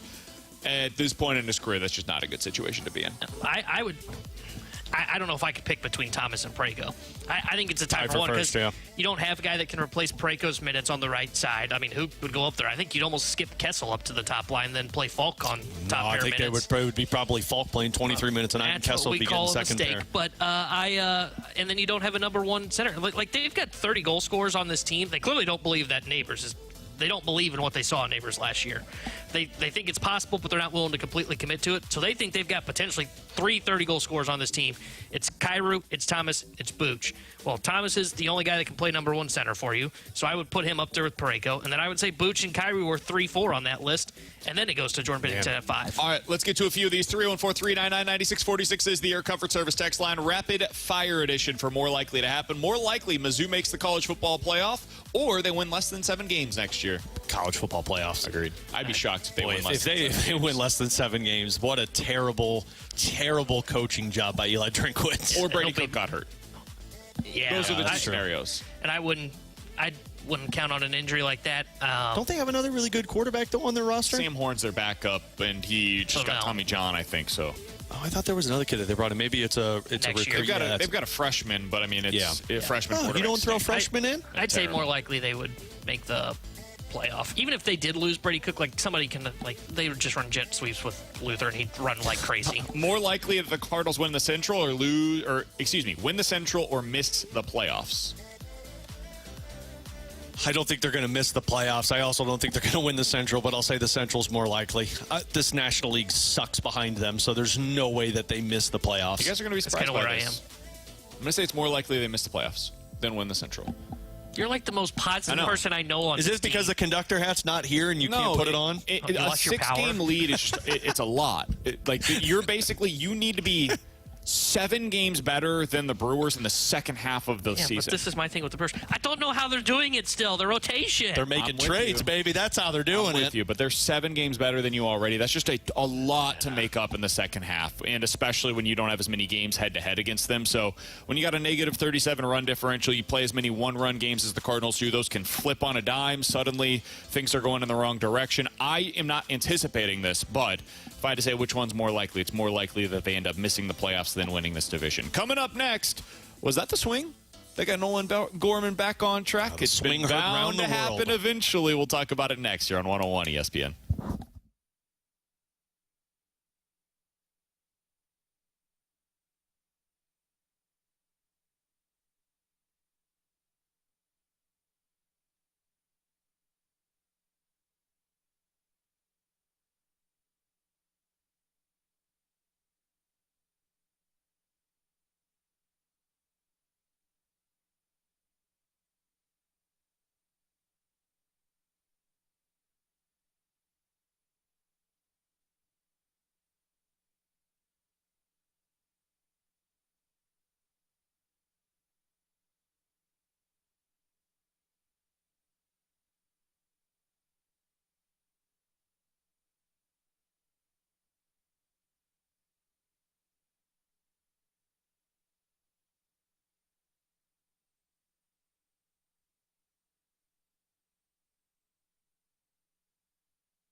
Start your mornings with the opening drive on 101 ESPN. Get in the know first on everything St. Louis sports with Brooke Grimsley, Dan McLaughlin, and Randy Carricker.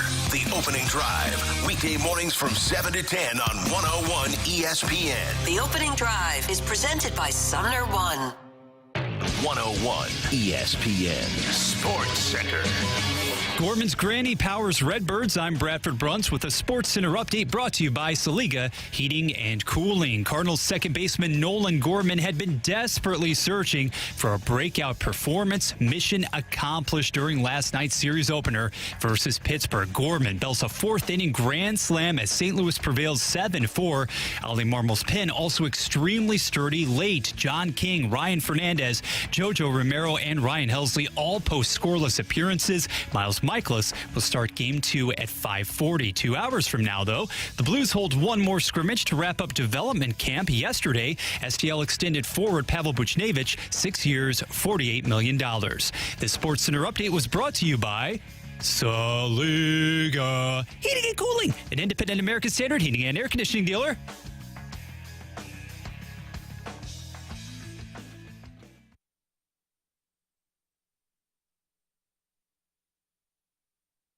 And by E&B Granite, Bernie Federko's only choice for granite countertops, cabinets, and flooring.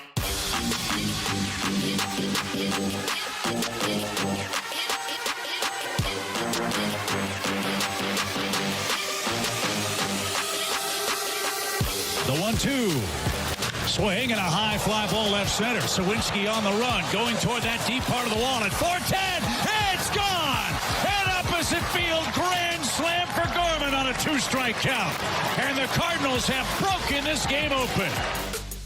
Boy, did he need that one. Nolan Gorman was going through it in the month of June. With Alex and T-Bone, I'm BK. Alex, you look at what Nolan Gorman had done in his previous 21 games. This is 80 plate appearances. He was 5 for 73 with 35 strikeouts. He had an .069 batting average, an OPS, which would be a decent batting average, a good batting average now, of 276. That was his OPS over the course of 73 at-bats. What's high score mean? Certainly not what you're looking for. But yesterday, you have the big fly. Grand slam, 4 ribbies. You end up striking out twice. Yeah, that's just part of his game. It is what it is. You're not going to be able to get away with it. But he had 2 hits in the game overall. The calendar has turned to July. The hope is that this is going to be the jumping off point for Nolan Gorman. Alex, do you think it can be? I absolutely think it can be, because anytime you get confidence back when you hit a bomb like that, you start to feel a little bit better. But I also think it's important to understand, is that the swing that gets him back? Sure, but for how long? Because Nolan Gorman, it's a roller. You're the Screaming Eagle, and you just hope that that roller coaster does not go off the track when you hit that turn, because you're going to have 1 month where the dude looks like an MVP. You're going to have another month that he looks like the MVP of a AA team. So it's just back and forth, back and forth. But for Nolan Gorman, I truly buy into confidence with athletes, and when something happens, you can build that and milk that as long as possible. And I felt like that swing last night for Nolan Gorman, situationally, how he hit it, the pitch that he hit, that had to be the moment that Nolan Gorman's like, okay, I feel comfortable again. Then he got the next knock, and it's like, yep, you're back a little bit more. It's just a matter of, is it a month or is it a couple of weeks? Yeah, I'm ready to buy in for the best 20-game stretch of my life. Of course you are. This is your chance to get the 40 home runs. Yeah, that too. That would be really nice if I could get that T-Bone 3 prediction to be right. But no, I think it wasn't like he crushed like a mistake pitch, right? That's a good pitch from Keller last night. It's on the outside third. It's a backdoor sweeper, and he goes Oppo Taco to the deepest part of the ballpark. Yep. That tells me he's locked in, and that tells me we're about to go through another one of those like 20 to 30 game stretches where it's like, wow, that's Nolan Gorman. Yeah, he's going to go through a struggle again. Like, he's going to go through another month probably where it is the 532 OPS like he had in June, or where he had early on the season, which was 624 in the first months. It's going to happen again. I know it's going to happen again. I also know he's capable of a 920 OPS like he did in May, and I think this is probably going to be that month, because that swing last night looked like what you expect from Nolan Gorman when he is right. Man, I really hope you're right. I really hope you're right, because if he is back on track offensively, and you can get, the next 2 weeks, basically, is all you're asking for here, because we're getting ready to head into the All-Star break. So if he can carry your offense for a 2-week stretch, Pittsburgh, Washington, KC, and then against Chicago, the Cubs, to finish things out here in the first half, you're going to finish on a hot streak. Because you've got enough around him right now that you're feeling pretty good about this offense, honestly. Like, it's not in a bad place if you can get one more dude that delivers offensively with some serious power, because that's been their biggest issue lately. They're just not hitting for enough power again. Wynn's been fine. Alec Burleson has been amazing. This guy is awesome. Brendan Donovan, we talked about it, had a great month of June. Wilson Contreras, it seems like, is kind of finding his footing again. Paul Goldschmidt has been better lately. Not great, but better lately. If you can add one more big-time bat that has that power potential, you're talking about the Cardinals being able to go into the All-Star break on a little bit of a heater. Maybe they win. They've got 12 games left.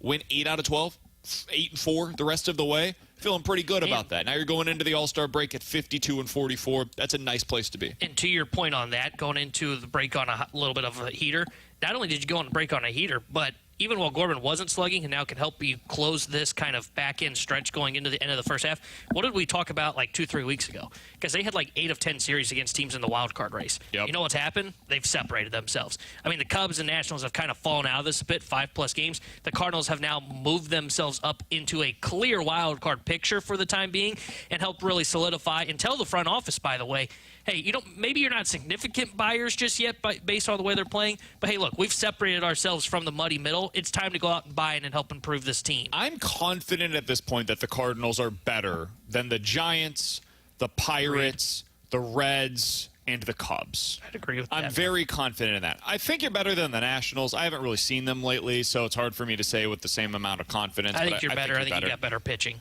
And I think you're better than the Arizona Diamondbacks. They just put Jordan Montgomery on the IL. Their pitching has not been as expected this season.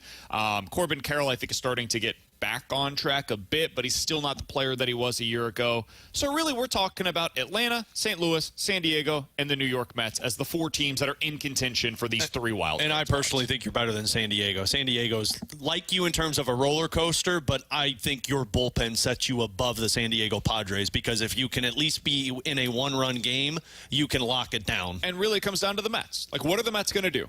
Are they incentivized to go for it? Are they incentivized to try to get out of this thing? And honestly, I think they're incentivized to go the other direction.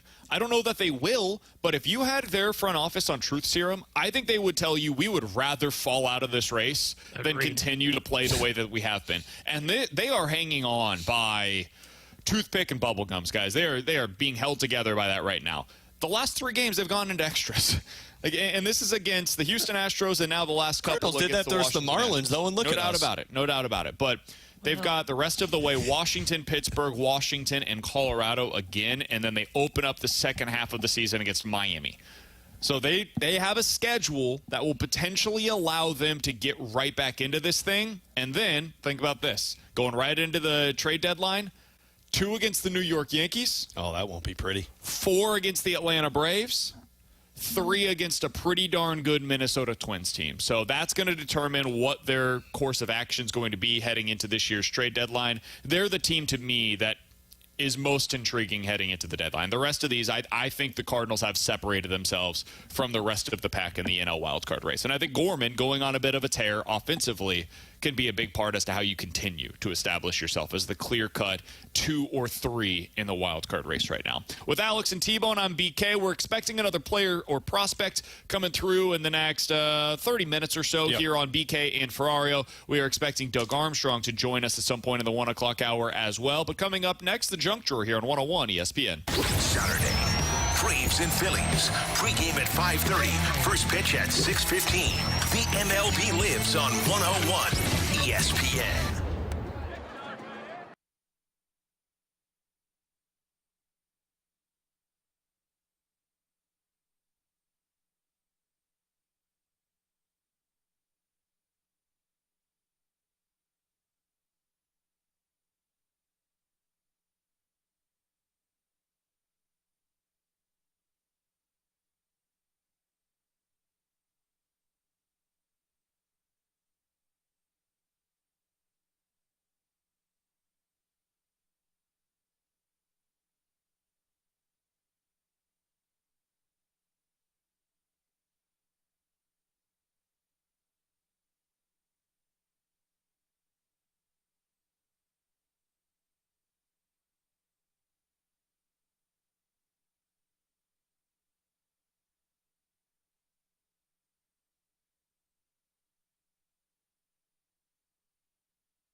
BK and Ferrario on 101 ESPN. Broadcasting live from the Centene Community Ice Center for Blues Development Camp. Refreshed by Bud Light for the fans on game day. And by E&B Granite, Bernie Federko's only choice for granite countertops, cabinets, and flooring. Let's open it up. The Junk Drawer with BK and Ferrario. Brought to you by Fenton Bar and Grill. Best trust wings in Missouri. Dine in, carry out, 7 days a week.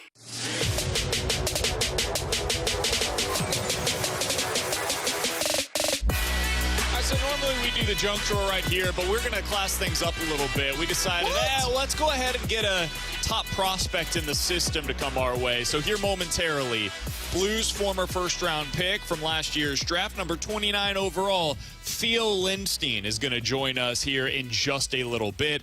Alex, I'm not sure there's anybody that has made more headway in terms of where they were at, in terms of the national spotlight and locally, what people thought of them at the time that they were drafted to where they are today than Theo Lindstein. This is a guy that's creating a lot of buzz around the NHL right now. He really is. And T-Bone and I were out in Nashville when he was drafted in the first round. And I don't know if anybody expected him to be picked in the first round. He felt by a lot of experts, Scott Wheeler, Corey Pronman, anybody on the TSN booth, that was a little bit of a reach by the Blues. But when Doug Armstrong spoke about why they went for both Otto Stenberg and Theo Lindstein, he talked about how much information Alexander Steen had on these two players. Of course, playing over in Sweden was a part of the consideration for the World Juniors, and Steen had a massive hand into that.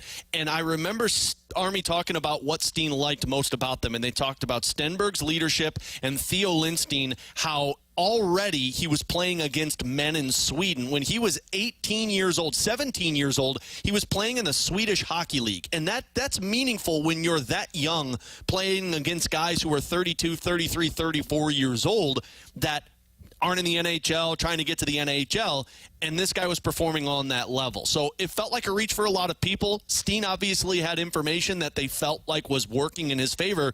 And as Doug Armstrong spoke earlier today, last season at the World Juniors was his coming out party because he doesn't make the initial roster for Team Sweden, gets on, has 8 points in 7 games as a +9, leading them in both categories, gets all the way to the finals and loses to Team USA, and then goes on later in his season to win a championship with his Swedish team over in Sweden. So this is a guy that I think in camp a lot of people have been excited about because he shows his puck handling ability, the offensive mindset, but you're also talking about somebody that I believe Doug Armstrong views as potentially a top pair left-handed defenseman. So I remember last year a lot of people were down on it, but there was one guy who really liked it, and it was Mike Kelly. You remember Mike Kelly, the NHL Network guy? He's very much into the numbers. Some of the nerdy numbers did not like the pick. Mike Kelly, though, did, because he does the scouting and the numbers, and this is the way that you should always pair it. Yes! It should never be one or the other. It should be pairing both to give yourself the best picture possible of what the prospects are going to look like.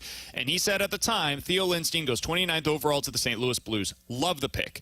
Jonas Brodin vibes coming with his game, smooth and completely under control. Now, Brodin was a guy that was selected 10th overall by Minnesota back in 2011. He ended up at the age of 19, about a year and a half after being picked by them, coming to the NHL and immediately being a top 4 defenseman for Minnesota and has never looked back. He's been a top 4 defenseman ever since then and is consistently like a 20 to 30 point producer.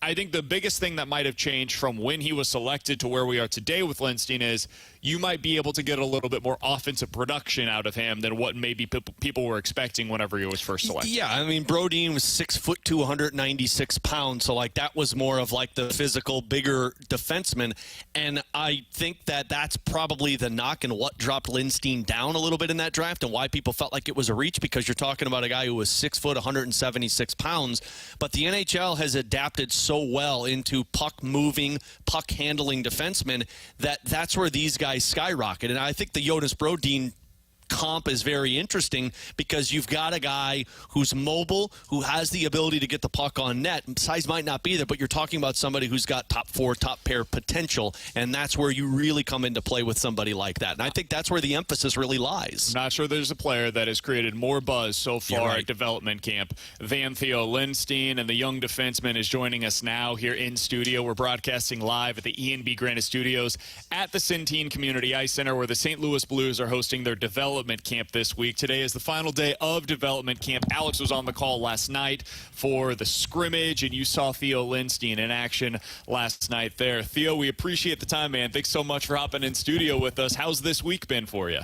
It's been great. It's been fun to come over here and get to know all this stuff and all the players better from last year. And it's always a pleasure to come. So it's been fun. A lot of travel for you, Theo. Has it just been nonstop living on an airplane? Yeah, it was like a 10-hour flight from Sweden here. So yeah, it was great. So, yeah. When did you get in officially? Did you get in on Friday? Were you able to have a couple of days to really kind of relax and enjoy the city before you get out here? Yeah, we came in here, on Friday. Yeah, and so we were around the city for 2 days, and Sunday, Saturday. So watched the Cardinals games and nice. See the city. So it was fun. So Theo, we talked with Tim Taylor last night during the broadcast. Doug Armstrong spoke about you a little bit ago with the media, and he talked about how last year felt like it was really the coming out party for Theo Lindstein, going from that World Juniors tournament to where you made the roster last minute and you were one of the most successful players on that team, and then you win a championship last year with your team in Sweden. Did last year feel like a major step for you in your development? Yeah, for sure. I think I took a lot of steps in the place without the puck, and as a person too, to have the chance to win a trophy. That's a dream come true for sure. And so it was a great season for me and a great step on my career. So it was great for me for sure. Take us into the behind the scenes, if you will. What was it like for you as you find out, okay, I'm going to be added to the World Juniors roster? What was that experience like? How did you find out that you were going to be added? Take us through a little bit what that process was like for you. So I watched their pre-practice game before the tournament, and one of the Ds got injured. And 2 days after that, the coach called me and he said that I was going down to Gothenburg from my city, and so I was on a train the whole Christmas. Oh my gosh! So, but it was worth it. I came down there to Gothenburg, had no expectations at all. It's just going to be fun to come in there and be with the team and to play the World Juniors on home ice for the Swedish fans. That was awesome. So I had no expectations, but it was in the first game, one guy got a match penalty pretty quick, so I was coming in right away, and it was fun to just play my game, and I think I played pretty well. So it was fun, and in front of the Swedish fans too. It was crazy. So it was cool. That's what I was going to ask you, because what's the importance of that World Juniors? We see how much pride the players take when they get to play for their countries, but that had to be more meaningful for you in front of your fans doing what you guys did in that tournament. Yeah, I mean, it was a unbelievable moment for me and for all the players in the team to have that crowd behind us the whole tournament. So it was cool. You're not playing in front of that type of many fans as much as it was a dream come true for me and for all the other players to play in that situation and in front of all the Swedish fans. And being on that team too, Theo, it's got to feel like the Swedes are dominating the NHL, because there were a lot of guys who were drafted high in the draft, like yourself, like Otto, that are either making the NHL this season or could be within the next couple of years. Yeah, I mean, we had a lot of great players in that team and a lot of great top players. And we were a great group together also outside the ice, and we had a lot of fun together. So, it was a lot of great players and great persons too. Yeah. What is that relationship like between you and Otto Stenberg? We know each other pretty well. I think we know each other for a couple of years now, since we went into the national team and that stuff, when we were 16, 17. So we know each other. We have a great contact when we're in our own clubs and talk sometimes and text each other. So we're we're great friends, and it's nice to have a great person and great friend here also in St. Louis. Theo, we were talking about this a little bit ago of the impact. You playing over in Sweden, 16, 17, 18 years old. You're not playing against other 17, 18 years old. You're playing against 32-year-old men. What's the impact for you to be able to be playing against that level of athleticism as young as you are? I mean, it was hard. It was hard in the beginning for sure. I think I was 16 when I did my first game, but I was, you need to be smarter out there. They're pretty much bigger than you are and smarter too. So you need to be smart and play those easy plays all the time, and take step by step all the time. So in the beginning it was hard, but it was. I think I did it pretty well after a couple of games, and now I'm playing against men all the time, so it's great. We had an opportunity yesterday to talk to both Otto and Dvorsky as well. And by the way, we're talking to Theo Lindstein, Blues defenseman prospect here on 101 ESPN. They both said they have a lot of communication with Alex Steen, and he's in their ear telling them whether it's on-ice stuff or just, about your personal life, just talking with you guys. What is your relationship like with Alex Steen, and how much are you conversing with the Blues throughout your season? With Steen, it's not that much actually. I talk more with Tommy Sjödin, one of their the development guys. He's from same city as me back home in Sweden, so I talk with him pretty much, and he's also have the responsibility for the D's. So I talk with him pretty much, and we talk. Yeah, maybe after three, 4 games, and spoke about the games and how it was and what I can do better and all that stuff. I think a lot of fans saw the eye-popping moves you can make on the blue line with the puck in the offensive zone last night, Theo. I know I, for one, noticed it multiple times. Is that where you pride your game, in the offensive zone, or have you made more of an emphasis on the other side of the puck this last year? Last year, I think I take more steps in the defensive zone actually, but I know that I can play offensive for sure, and I like to come up with in the rush and get the puck on the blue line and try to use my skating to create great scoring chances. So I think that's fun. As of right now, what is your plan for the upcoming season? Are you sticking in Sweden? Are you going to be back with your team? What does the plan look like for Theo Lindstein? The plan is to stay in Sweden one more year. We'll talk with all the staff and all the guys in here, and we'll see. But the plan is to stay in Sweden and have a great year with Brynäs in SHL. So that's the plan. Theo, one more before we let you go. I know you guys played pickleball a couple days ago. Did you embark in the pickleball tournament, or did you just enjoy it from the outside? It was fun. Did you? You played? Yeah, I played. I played it once back home in Sweden. Yeah. But it was fun. But I didn't make the final. But no taking down Tanner Dickinson, I hear. Yeah, they were good. So they deserved it. He's Theo Lindstein, one of the prospects, certainly making some waves out here at development camp for the St. Louis Blues. Theo, thanks so much for hopping in studio with us today. Thanks we appreciate all the time. Thank you. You got it. That's Theo Lindstein joining us here on 101 ESPN. Coming up next, we're going to talk a little bit more about baseball when it comes to the national headlines. Aaron Judge having a season for the ages. We'll talk about that next year on 101 ESPN. The only sports source in St. Louis that matters. WXOS HD1 East St. Louis, 101 ESPN.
ESPN studio cams. Presented by the Air Alliance Team Heating and Cooling. Getting the job done quickly, correctly, 100% of the time.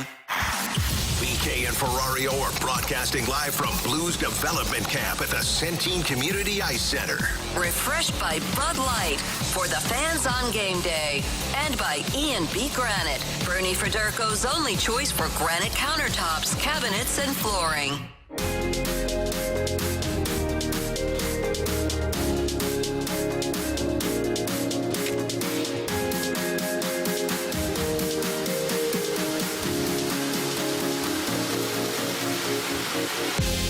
With Alex and T-Bone on BK. So earlier we talked a little bit about the historically great season that we're currently on pace to see by, the one, the only Ryan Helsley. But he's not the only one on pace for history. Have you guys seen what Aaron Judge is doing this year?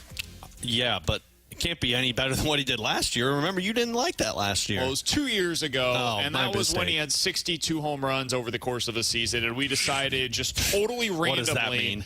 This is the new record. Look, he's doing something that would be the 7th best home run season in baseball history, but it's the American But it was the League American League record. Such a hater. And I've learned this year that the American League is better than the National League. Yeah, okay. So that's what they decided 2 years ago. But this year he's having a better season. Just flat out, he's having a better season. Alex, 2 years ago, how many doubles do you think Aaron Judge had over the course of the entire season? Again, he hit 62 home runs that year. How many doubles do you think he had that year? 18. Go half of 18 doubles? Yeah. With 6. Okay. I'll go half of it, 30. He had 28 doubles that year. You acted like 18 was that far off. I was 10 off. He hit, how many do you think he hit last year? 16 over the course of 106 games. He has Nailed 23 doubles this year. We are halfway through the season, and he has 5 fewer doubles this year than he had 2 years ago. If you're looking at what he is currently doing offensively, in a year where everybody stinks, like everybody offensively is terrible this year. He's batting .320. He's getting on base 44% of the time and has an OPS over 1,100. This would be his 3rd consecutive year, if he stays with that pace, of having an OPS over 1,000. Now, last year is a little tough because he only played 105 games. He had the injury, but when he was out there, an OPS over 1,000. Guys, I think it's going understated, and I don't know how or why this is the case, considering he plays for the New York bleeping Yankees. I think it's going understated just how unbelievable this 3-year stretch is for Aaron Judge. It's going to go down as one of the most productive 3-year stretches we have ever seen in the game. In fact, he is currently on pace for 40 doubles, 60 home runs, and 155 RBIs. There has never been a player to reach those marks in baseball history, ever. And yet it's not being discussed, at all. This is a guy that could win the Triple Crown this year. This is a guy that is probably currently the front runner to win the MVP again this year. He's playing for the New York Yankees, who are, if not the best, one of the best teams in the American League. And it seems like this is not rating anywhere. What's going on? Yeah. What's happening right now? He's not doing anything historic like he did 2 years ago, where he hit the most home runs in American League history, man. Where he's leading the league in doubles, homers, and RBIs, and on-base slugging, and OPS and OPS+. Doesn't sound like history to me.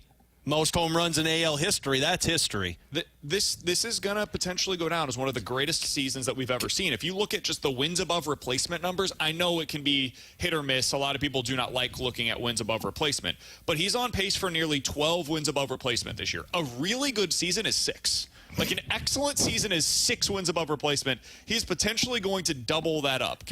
Can I be honest as to why I feel like it's not being talked about as much? Sure. I think the New York Yankees fall a little bit into the category of what the Cardinals are in terms of that's great, but you choke in the playoffs every single year. And until you do something in the playoffs, I can't get excited about the regular season numbers. Aaron Judge, the year that he dominated and set that record in the American League, you got swept by the Astros in the ALCS. Well, we talk about Shohei. Yeah. But I feel like Shohei's a unicorn in the sense you're doing it on both sides of the ball. He's not this year.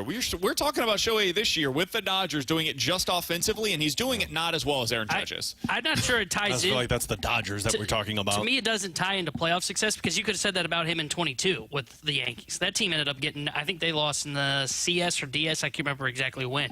But they had that mantra in 22 when he set the home run record for the American League. I think it is, and I don't know how baseball got to this point. Baseball's not doing a good enough job promoting Aaron Aaron Judge in bleeping New York. Yeah, that's wild. It's crazy. I watch Sunday Night Baseball every single Sunday. You know, it's the game of the world. So I will watch it and just see, like, okay, what are they talking about with these teams? So I can kind of learn. You know who I don't think I can recall seeing this year so far? I'm sure they've been on like 1 or 2 broadcasts, is the Yankees. The Yankees aren't on national television enough. Like, yeah, you got the Saturday Fox game, but, like, you don't pay attention to that because it's not alone, you know? Sundays is when the game is all by itself.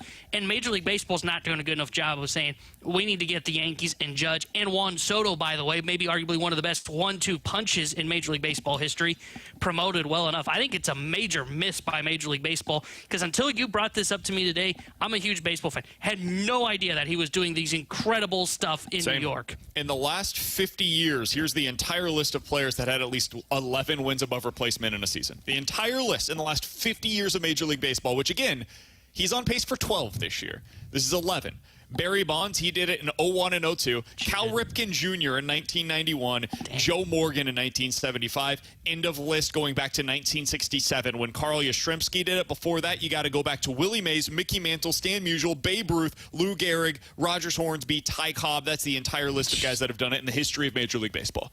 Like, that's the season that we're watching right now. And I feel like when those guys did it, people were like, oh my God, are you watching what's happening? Like, I'm watching one of the best baseball players ever. And we're seeing it this year with Aaron Judge. And I had to look up his numbers the other day to be like, what is Judge doing this year? How great has he been? Because I saw the home run that he hit the other night. And I was like, wait, what? Aaron Judge has already hit 32 home runs in a season when nobody is hitting home runs?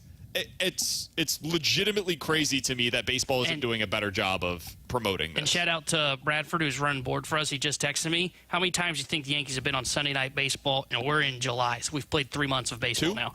There's probably been a couple of Red Sox series that they've been on. They've been on twice, and it was both in like basically back-to-back weeks in June. How does it happen? It's the Yankees and it's Aaron bleeping Judge.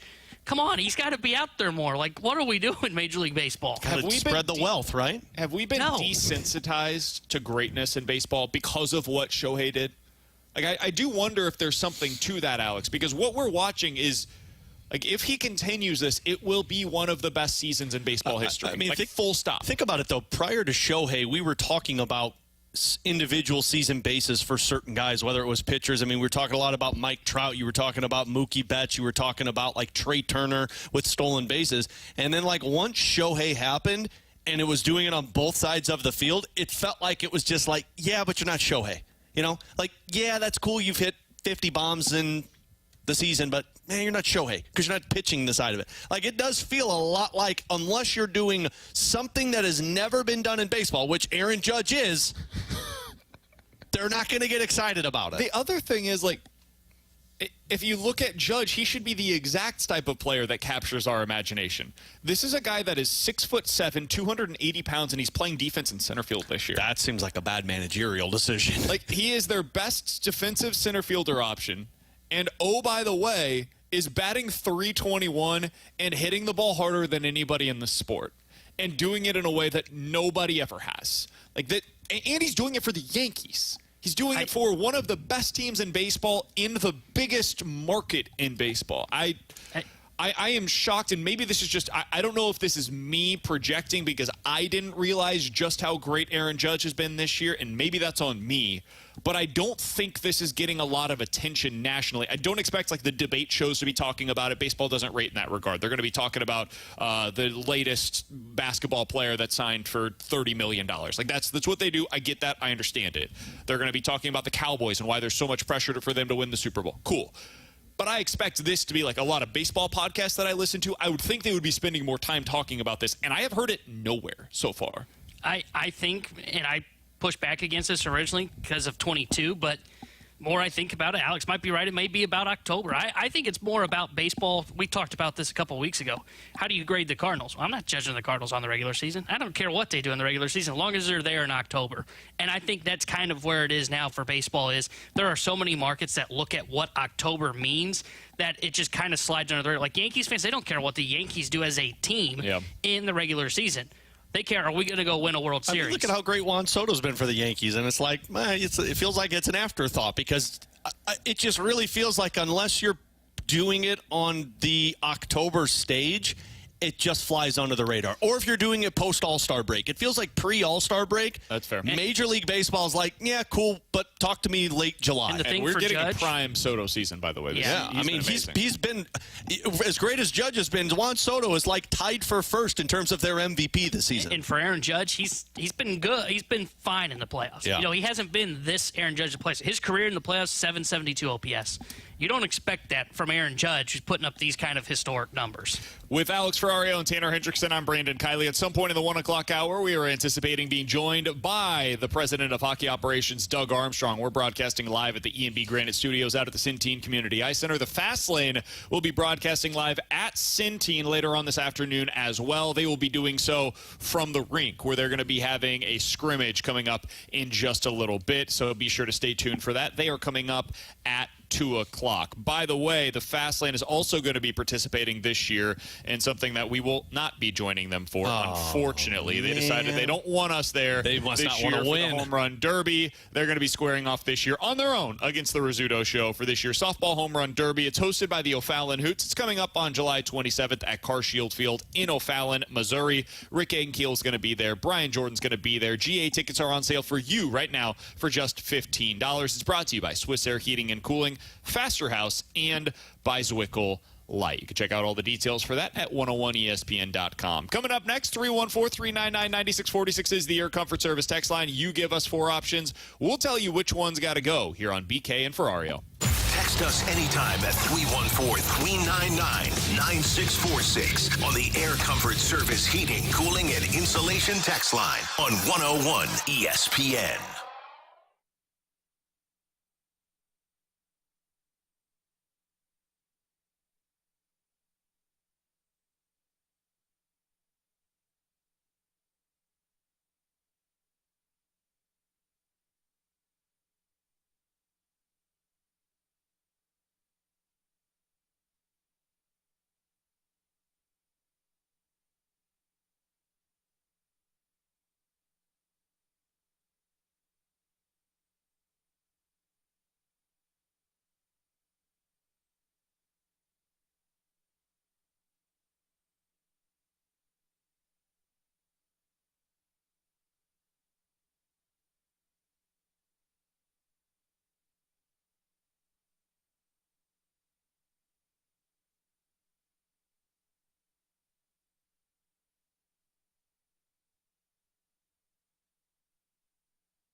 Live from the Centene Community Ice Center for Blues Development Camp, this is BK and Ferrario on 101 ESPN. Our Blues Prospect Camp coverage is refreshed by Bud Light for the fans on game day and by E&B Granite, Bernie Federko's only choice for granite countertops, cabinets, and flooring.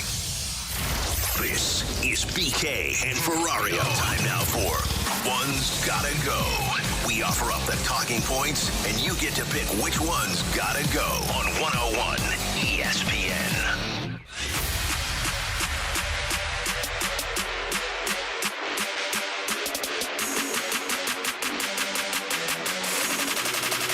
Count that big pen. We're going to call an audible because we have the president of hockey operations, Doug Armstrong, joining us in studio. We've been broadcasting this week at the Centene Community Ice Center via the E&B Granite Studios because the Blues are putting on their development camp this week, and we are always happy to be joined by Doug Armstrong. Army, we appreciate the time as always. How you doing today? I'm good. Thanks for having me. Army, the real question is, did you go to Chicken and Pickle on Monday with the guys to go out there and try your pickleball skills? No, I did not want to see the potential badness that could happen out there. Joe Vitale told me he was out there broadcasting it, and I said, Joe, with that lower body, you'd think you'd be out there doing some pickleball action. Exactly. All right, Army, this has been an active week or so for you guys as a team, as an organization. Tell me a little bit about, like, going back prior to the draft, what the game plan was for this week and how you feel like you guys executed on said game plan. Yeah, I think what we go back even further than that. What is our game plan moving forward? Sure. And do we want to stay true to that course, or do we want to alter it? And we understood the openings that we would have. We'd understood the players that would be available. We did kick tires on all sorts of different players, but we did want to sort of stay consistent to what we're trying to build and make sure that when guys are ready to elevate their lot in life, that we have a spot for them. And so we didn't participate in day one of free agency. That's when the big names were going and the long-term contracts, and we've been there in the past too. I know what it's like to participate that day, and it's just not our time. And so we were more than comfortable holding off for a day and then getting active the next day. And as we saw, like teams like Ottawa that were active on day one and wanted to sign one of their own players had to create space. So we liked the player. We were able to do that. Dallas, the same thing. It's just sort of everyone moves the pieces around after each day, and after day one, if money was spent, might have to do certain things, and we're excited about the players that we brought in. Sorry, guys, fighting a cold for some reason. Yeah, no worries. The one thing that we're excited about, I don't think our wing position on the bottom six have been this fast in a long time. We all know the fans that have followed us. Kaplan's is a plus skater. Joseph is faster than that. Texier is a really good skater, and we all know what Torp can do. So we have real good speed to get in on the forecheck and let us redefine the style that we want to play with big, heavy centers down there in Sundqvist and Fasca. So we're excited about that group, and it's still, we're going to rely on the heavy lifting from that core group of guys that we've had for a number of years. And if we can accent that group, we will. And on the back end, we brought in a young but experienced player in P.O. Joseph. So we've tinkered around. It's not the sexiest offseason in the NHL, but we've accomplished what we wanted to. It felt like, Doug, and we talked about this months going into the draft, into the start of the offseason, it felt like priority number one for the team was locking up Pavel Buchnevich, knowing what that future looked like. Was it that way for you guys in the front office of knowing where he's at and then you can alter the decisions around it? Yeah, it was. And I think one of the things that that I believe in is you take care of your own first. Sometimes we get caught up in the grass is greener mentality that we work with Pavel for 3 years and before, after next year. So let's bring in a new fresh toy when we really like the toy we've had for 4 years. And so our priority was that. Now that had to be, he had to have the same feeling for what I'm trying to accomplish as a manager and what Alexander Steen's vision is moving forward. And He's excited about the teammates that he has now. He's also excited about, having the number of first and second round picks over the last few years. So he sees a vision where we're going to be competitive now. We're going to push with the opportunity to be part of a good team for a long time. So with Pavel Buchnevich, the age is something that has been brought up a lot as you guys are going through the retool right now. Is he still going to be at the top of his game when you come out of it, right? And you mentioned earlier today some of the actuarial tables would tell you, like, hey, it's risky at a minimum. I think there's been 4 wingers over the last couple of seasons, 31 or older, that had at least 70 points. Why do the St. Louis Blues believe that Pavel Buchnevich can buck that trend and be a guy that consistently posts those kinds of points? Well, I just think he's a good skater. I think that expansion also helps. You're at 32 teams. That's the reality of it. You see the talent being spread around the league at never a higher rate. But we believe in his skating, we believe in his hockey sense, and we believe in the character of the person. I understand the questions. I understand how people feel, but he's not going to be good in 4 or 5 years. So let's be bad for the next 3, so we don't look bad in 4 or 5. It's it's difficult, and we've tried to, with our own free agents, always understand that there's going to be if the actuary tables are correct, and we've always tried. It does work with some guys. Some guys accept that and will sign here. Some guys don't want to sign here with that. But I don't think that we've ever not made competitive offers to anyone. Sometimes it works, sometimes it doesn't, and in Pav's case it worked. So, Doug, being in the middle of this retooling, and you look at kind of what Nashville just pulled off this offseason, it seems like cap space is the best asset to be in a retool, and you utilize that with Ottawa having to ship out guys, with Dallas having to ship out guys. Do you take that in mind over these next couple of years in the midst of this retool, cautiously using that cap space, knowing that this could be a valuable asset for us next offseason, next trade deadline? Yeah, it's always a valuable asset, but the asset comes at a cost. People spent a lot of money, but it was, if they didn't think Buch's contract was worth 6 years at the same age, they're not going to 7 or 8. It's a catch-22. You can't have it. You can't have it every way. And the other thing that I think it's starting to crystallize too now is teams are making their decisions on their players almost a full year in advance, if not 6 months. I think the guys that got their players to January 1st had it wasn't as easy to sign them because they're only 6 months away. So our thought process was attack this early. And if we couldn't get it done early, then we have to react to that decision, whether we made a acquire about trade today, wait, but knowing that it's probably going to end that way, because once you get close enough, and you see it around the league, everything just changes. The team still wants the same, we love you contract, and then the player's saying, well, you should have loved me a little earlier.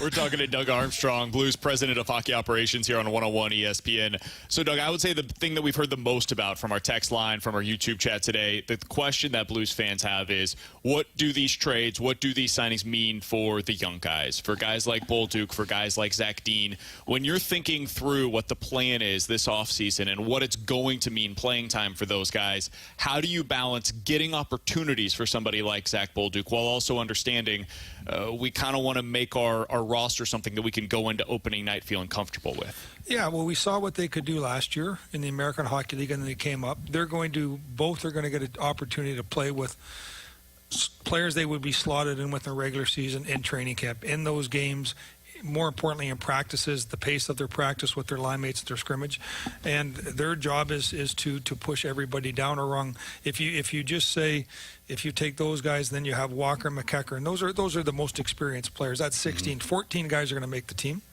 That's with no injuries. And then it's who divvies up the ice time of those 14. And let's say Bolduc has a great camp, and all of a sudden he goes into our 6. Then one of those wingers in the 6 goes into the 7th hole, and one of the wingers on the 3rd line goes to the 4th line. That's a good problem. One of the wingers on the 4th line comes sits beside me. I mean, but that's the competition that you really want to see, and that internal competition really drives when the players they're astute enough to realize that you can bark about you're coming out of the lineup, but if they look down and say, not for him, we're probably aware of it. But I think right now, if those young players push, there's an understanding that I could be out. I better just take care of myself and make sure that when they're making those decisions, they're not thinking about me.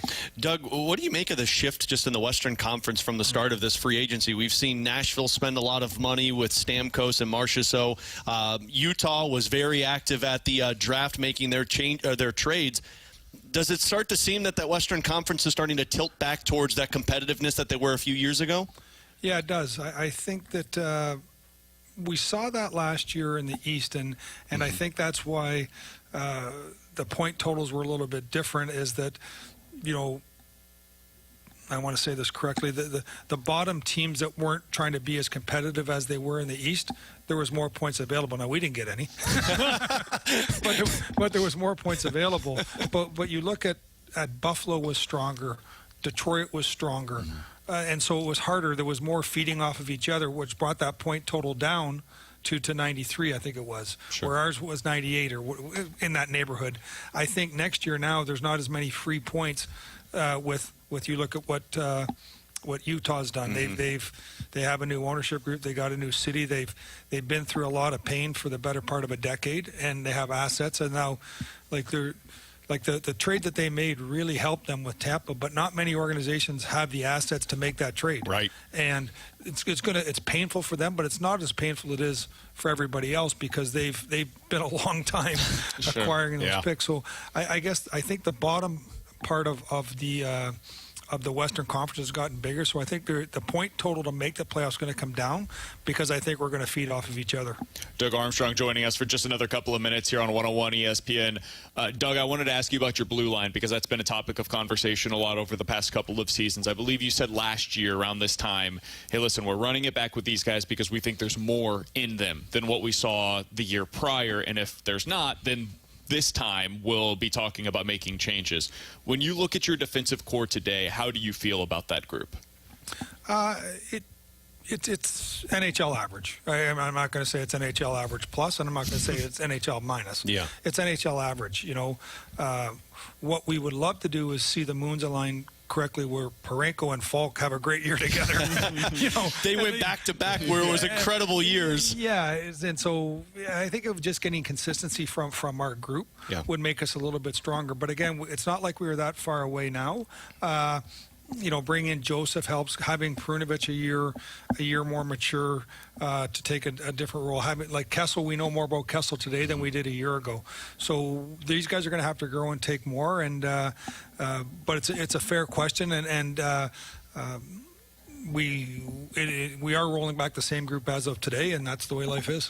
Doug, final one for me with development camp coming to a close. And I mean, we've talked with a ton of different prospects, high level, lower level guys, and they've all been very astute. They've been very honest about their game. What have you taken away from this development camp? Does it feel like that pipeline is taken a bigger step than where it was last year? Oh, for sure. Just bringing in the kids in last year's the 3 first-rounders and the rest of that class. Their first development camp. It's a whirlwind. Things are flying quick. You were just getting drafted a day ago. Then you're on the ice and you're wearing a jersey for the first time. You have no idea where the bathrooms are. You have no idea where the showers are. So this year that whole group came in, and they walked in with a comfort level. Like, okay, I know where the room is. I know what I'm doing, and it shows on the ice. The other thing too is I think our amateur scouting staff, I give them, excuse me, a ton of credit. We have some big boys out there now that can skate. Yeah. And that's just having extra picks and drafting, and it does put a smile on your face that, if you're here today, you're seeing the plan. It's not but I think people that come out here and say, okay, I see what they're thinking. Now it's going to take a year or 2 or 3 to develop. Where some years when your development camp was full of tryouts, it doesn't look quite as nice. So we're excited about the play that the process that we're using. We understand it takes patience from ourselves not to get angry or try and rush it, and we respect and we thank the fans for understanding that there hopefully is a pot of gold at the end of this trail. We met Ralph yesterday, calling Ralph. Oh, yeah. my hand disappeared. He had to duck upon when he us walked in doing the door. Our handshake. I was like, you are 18 years old. It was like when you go to one of those little league games and you're the mother and you're like, can I see that birth certificate, please? Because that kid is 25. That is a grown man, Army. That guy is huge. Yeah, we used to say that about the Russians, that you never know whether to cut their leg off and count the rings. So, I know he's actually this. Yeah, you know what the age is on that one. Yeah, hey, Army. He's a really special man, and it's funny. Even when you see him, you don't have to close your eyes and think too hard of Colton Parayko. That's who I thought of immediately when we talked to him. Yeah. Big, strong man, good-looking young boy. Really skate. He called us sir 5 times, and I'm like, am I talking to Colton Parayko? Yes, yeah. So that's exciting. It's great to, because I got to be honest, I never saw him play live. I didn't get to high school hockey, but our scouts did, and I'm really excited they did. Yeah, Dylan Peterson was the other one we talked to him. He walked out. That is a grown man. It felt a lot like talking to Jake Neighbors. It's like, how long have you been a pro? He's like, I've been in college for 4 years. Yeah. No, it's exciting time. Yeah. You feel like you're part of something, and you love to see these. And the hard part is now they're going to go back to Europe. Yeah. We're not going to see him for another year. The impatience that comes with it. Yeah, but having him here now, it's been really beneficial. I hope for the fans that come out and watch them, they're seeing some light at the end of the tunnel, because I know as a management group we are. Yeah. Well, coming up here in just a little bit, they've got their next scrimmage. The Fast Lane's going to be broadcasting live out there for that today, starting at 2 o'clock. Army, we appreciate you stopping by. Always a pleasure to be able to catch up with you. Congratulations on what's been a successful couple of days. We'll talk with you again soon. Guys, always having you guys out here doing your shows. Thanks, Doug. Appreciate it. It's Doug Armstrong, president of hockey operations, joining us here on BK and Ferrario. We'll hit the rewind coming up next. Coverage of 101 ESPN is presented by Under Law Injury Lawyers. GetJim.com.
Hockey is on 101 ESPN. Get the inside scoop on and off the ice with the Last Minute Blues podcast with Alex Ferrario, Jeremy Rutherford, and Donnie Fandango. Blues opinion, talk, and speculation. It's what we do. Watch or listen to the Last Minute Blues podcast on our YouTube channel or at 101ESPN.com. 101 ESPN Sports Center. Development camp winding down. I'm Bradford Bruns with a Sports Center update brought to you by Saliga Heating and Cooling. Beginning at 2:45, Blues prospects have one more chance to shine this week in Maryland Heights. The Fast Lane will be on hand for scrimmage action. If you missed last night's special broadcast from Centene Community Ice Center, that's available on 101 ESPN's YouTube channel. Baseball, 5 o'clock hour. St. Louis and Pittsburgh square off once more. Miles Michaelis locks horns with Jared Jones, Pittsburgh's other rookie pitching sensation. Carries a 5-6 record, 1.10 whip, plus 93 punch-outs through 86 innings. Elsewhere, division-leading Milwaukee battles Colorado. The Sports Center update was brought to you by Saliga Heating and Cooling, an independent American Standard heating and air conditioning dealer.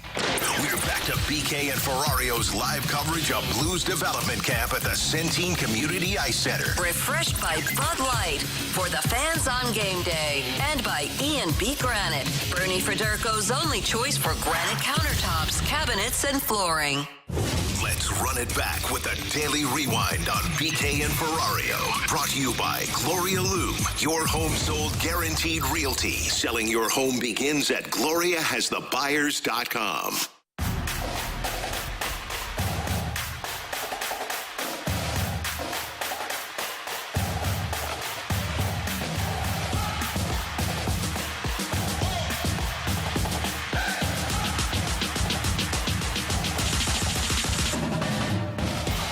Never know what a week is going to be like whenever you come out to a camp, spring training, something like that, right? You just never know. What's the access going to be like? Who are we going to be able to talk to? Are the interviews going to be something that is worthwhile for our listeners? You just never know. I'm just being totally honest right now, Alex. Yeah. I thought this has been an awesome week. Absolutely. It's been great to be out here over the last 3 days at Blues Prospect Camp, the development camp out here at the Centene Community Ice Center. By the way, the scrimmage is coming up at 2 o'clock. So if you're a fan and you just want to see some of the young guys that are going to be producing for the NHL level at some point over the next few seasons, come on out.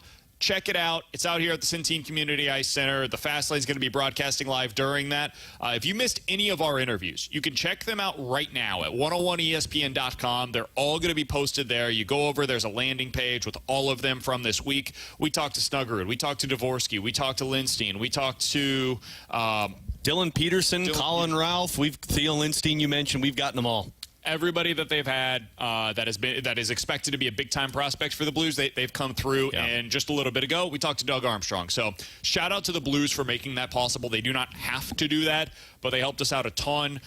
So huge thanks to them. I think it's been beneficial for all of you guys as well to hear from some of the players and certainly to hear from Doug Armstrong. We also got a long interview earlier today with Army where some of the other questions that we didn't ask about here were asked there. We'll talk about some of those next week here on the show, and we also talked about them earlier today. So check that out, podcast page, 101ESPN.com. The free 101 ESPN app is where you go to find it. It's all presented by Dobbs Tire and Auto Centers. Alex, biggest takeaway that you've had from Blues Prospect Camp, from talking to Army, from now what appears to be the finalized roster with Pavel Buchnevich in place for the next 7 years.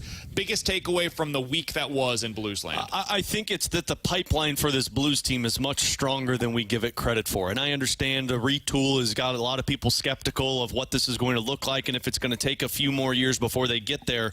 Watching these development camps and talking to these guys, you can see what the Blues vision is, and it's getting the Snuggeruds, the Dvorskys, the Lindsteins, the Stenbergs. We talked to Adam Juracek last night on the YouTube stream of the scrimmage, and that sounds like a kid that's already got NHL aspirations once he gets his knee healed up. So you see where already signed. Yeah, he's already signed, and mostly that's because they're expecting him to go play juniors this upcoming season so that by next year, if they feel like he's ready to take a jump, because he's able to take that jump because he's not a Canadian player, he's a European player that can jump to the AHL faster.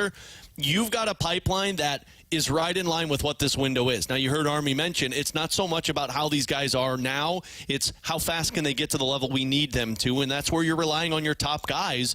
You signed Pavel Buchnevich. Again, I think it's a smart move by the Blues. I'm glad that they didn't go longer than the 6 years.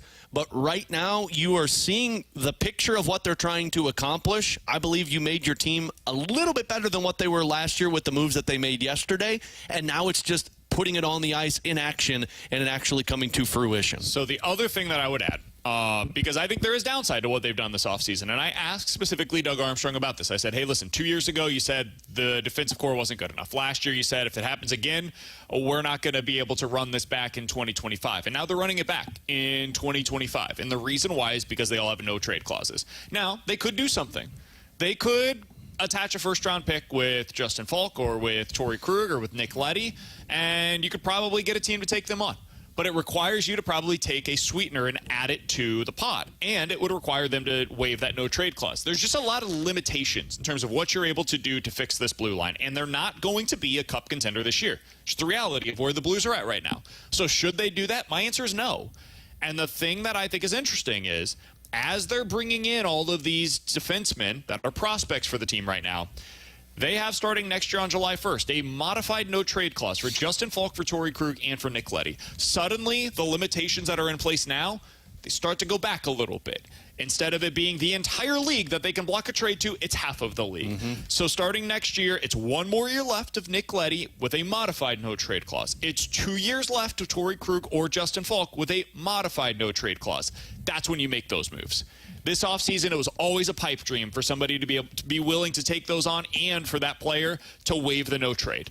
Next year's when it becomes much more possible, and that is when I think the Blues can potentially get a little bit more aggressive, both with trades on the blue line and also utilizing that money in the long term. So I think that is a big part of what led to this offseason game plan. And the thing about that, too, is if you do run it back with the same defense, what they have this season is the ability to take away ice time if you don't live up to expectations. And I know that's kind of a, okay, tough guy kind of threat, but Leddy and Parayko played well last year. That seemingly is your top pair. If Justin Falk doesn't look like what he looked like 3 years ago, then guess who takes more ice time from him? Matt Kessel. If Torrey Krug does not look like what they hoped he was, now you've got 2 guys that could take more ice time from him, and Torrey Krug and P.O. Joseph that they just signed. So it's seemingly, yes, we can't move off of these contracts, but what we can do is take away ice time if you don't play up to the level, and that's what Armstrong said last year. Like, we expect these guys to perform better, and if not, we'll make changes. Now you're unable to make changes. They tried to make them last year, but now you have the ice time that you can take away if it comes to that. We had a couple of people on the text line say, like, why didn't you guys ask the tough questions? I think we did. I think we asked about Kevin Hayes earlier today, the decision to send a second-round pick with him, and he basically said, listen, like, this is a mistake that we made a year ago. It wasn't working, and it was time for everybody to go their separate ways. Okay. I still have my questions about it, but it is asked and answered, right? That's all you can do. We have talked a lot about the defenseman original mistake being not re-signing Alex Pietrangelo, not giving him the no-move clause that he was looking for. And that led to the Justin Falk trade and eventually the Torrey Krug signing. Yes, mistakes. All around, those 3 mistakes tied to one another. And we've talked about them getting away from some of the size that they had with their forwards. They're trying to start getting back to that. So we have brought up a lot of these issues that have taken place over the last few years. They're trying to get better. Yeah. They're trying to fix some of the mistakes that they have made. What I like that they're doing is they're not just doubling down. A lot of general managers, a lot of teams would double down on mistakes. The Cardinals over years said, our pitching philosophy works. It will work. It has worked. We are doubling down on this philosophy. And eventually they had to come to the realization of, oh, it bottomed out and it's not working anymore. What do we do? And so eventually they had to change. I don't think the Blues got to that place of bottoming out. And before they bottomed out, they've decided it's time for us to make a change, and that's where they're at. Arby just submitted on our airwaves that the defense is average. Yeah. And I don't remember the last time I've heard an executive say that about any part of any team. Anytime I hear you didn't ask the hard questions, I think some people are misinterpreting hard questions for the obnoxious questions. They want us to come on there and say, well, why does this team stink again? We asked them why the Western Conference feels like they're making a difference and teams are getting better around you. You can't go at this as an attacking, angry fan because then you never hear from Doug Armstrong. And specifically, I asked him, why is it going to be different for Pavel Buchnevich than it is for every other player other than 4 on the wing over the last 2 years at his age? Why is it going to be different for him? And he had an answer. Yep. That's all you can do. You ask the question. We'll see if it ends up working out for them. It's been a pleasure to be out here this week with you guys. The development camp is just wrapping up right now. The 4th of July tomorrow. Be safe out there, please. Everybody, be safe out there. Be smart. Come back with your fingers. Enjoy yourself. Looking forward to talking with you guys next week. For Alex Ferrario and Tanner Hendrickson and Bradford Bruns, who has seriously done a fantastic job over the last few days. He came in last minute. Last night we heard, hey, Army's going to be available today. We decided as a group we want to be there for that. We want to be able to talk with Doug Armstrong coming off of this week. So Bradford made himself available for us once again today. Shout out to him. Huge thanks to him for being a part of the show over the last few days. I'm Brandon Kiley. We will talk to you guys on Monday at 11 a.m. The Fast Lane's coming up next here on 101 ESPN. Sunday, Yankees and Red Sox. Pregame at 5. First pitch at 6:10. The MLB lives on 101 ESPN. $1,500 off your new cooling system and 0% financing. SwissAirSTL.com. At Auto Centers Nissan Herculaneum, they got the hail sale that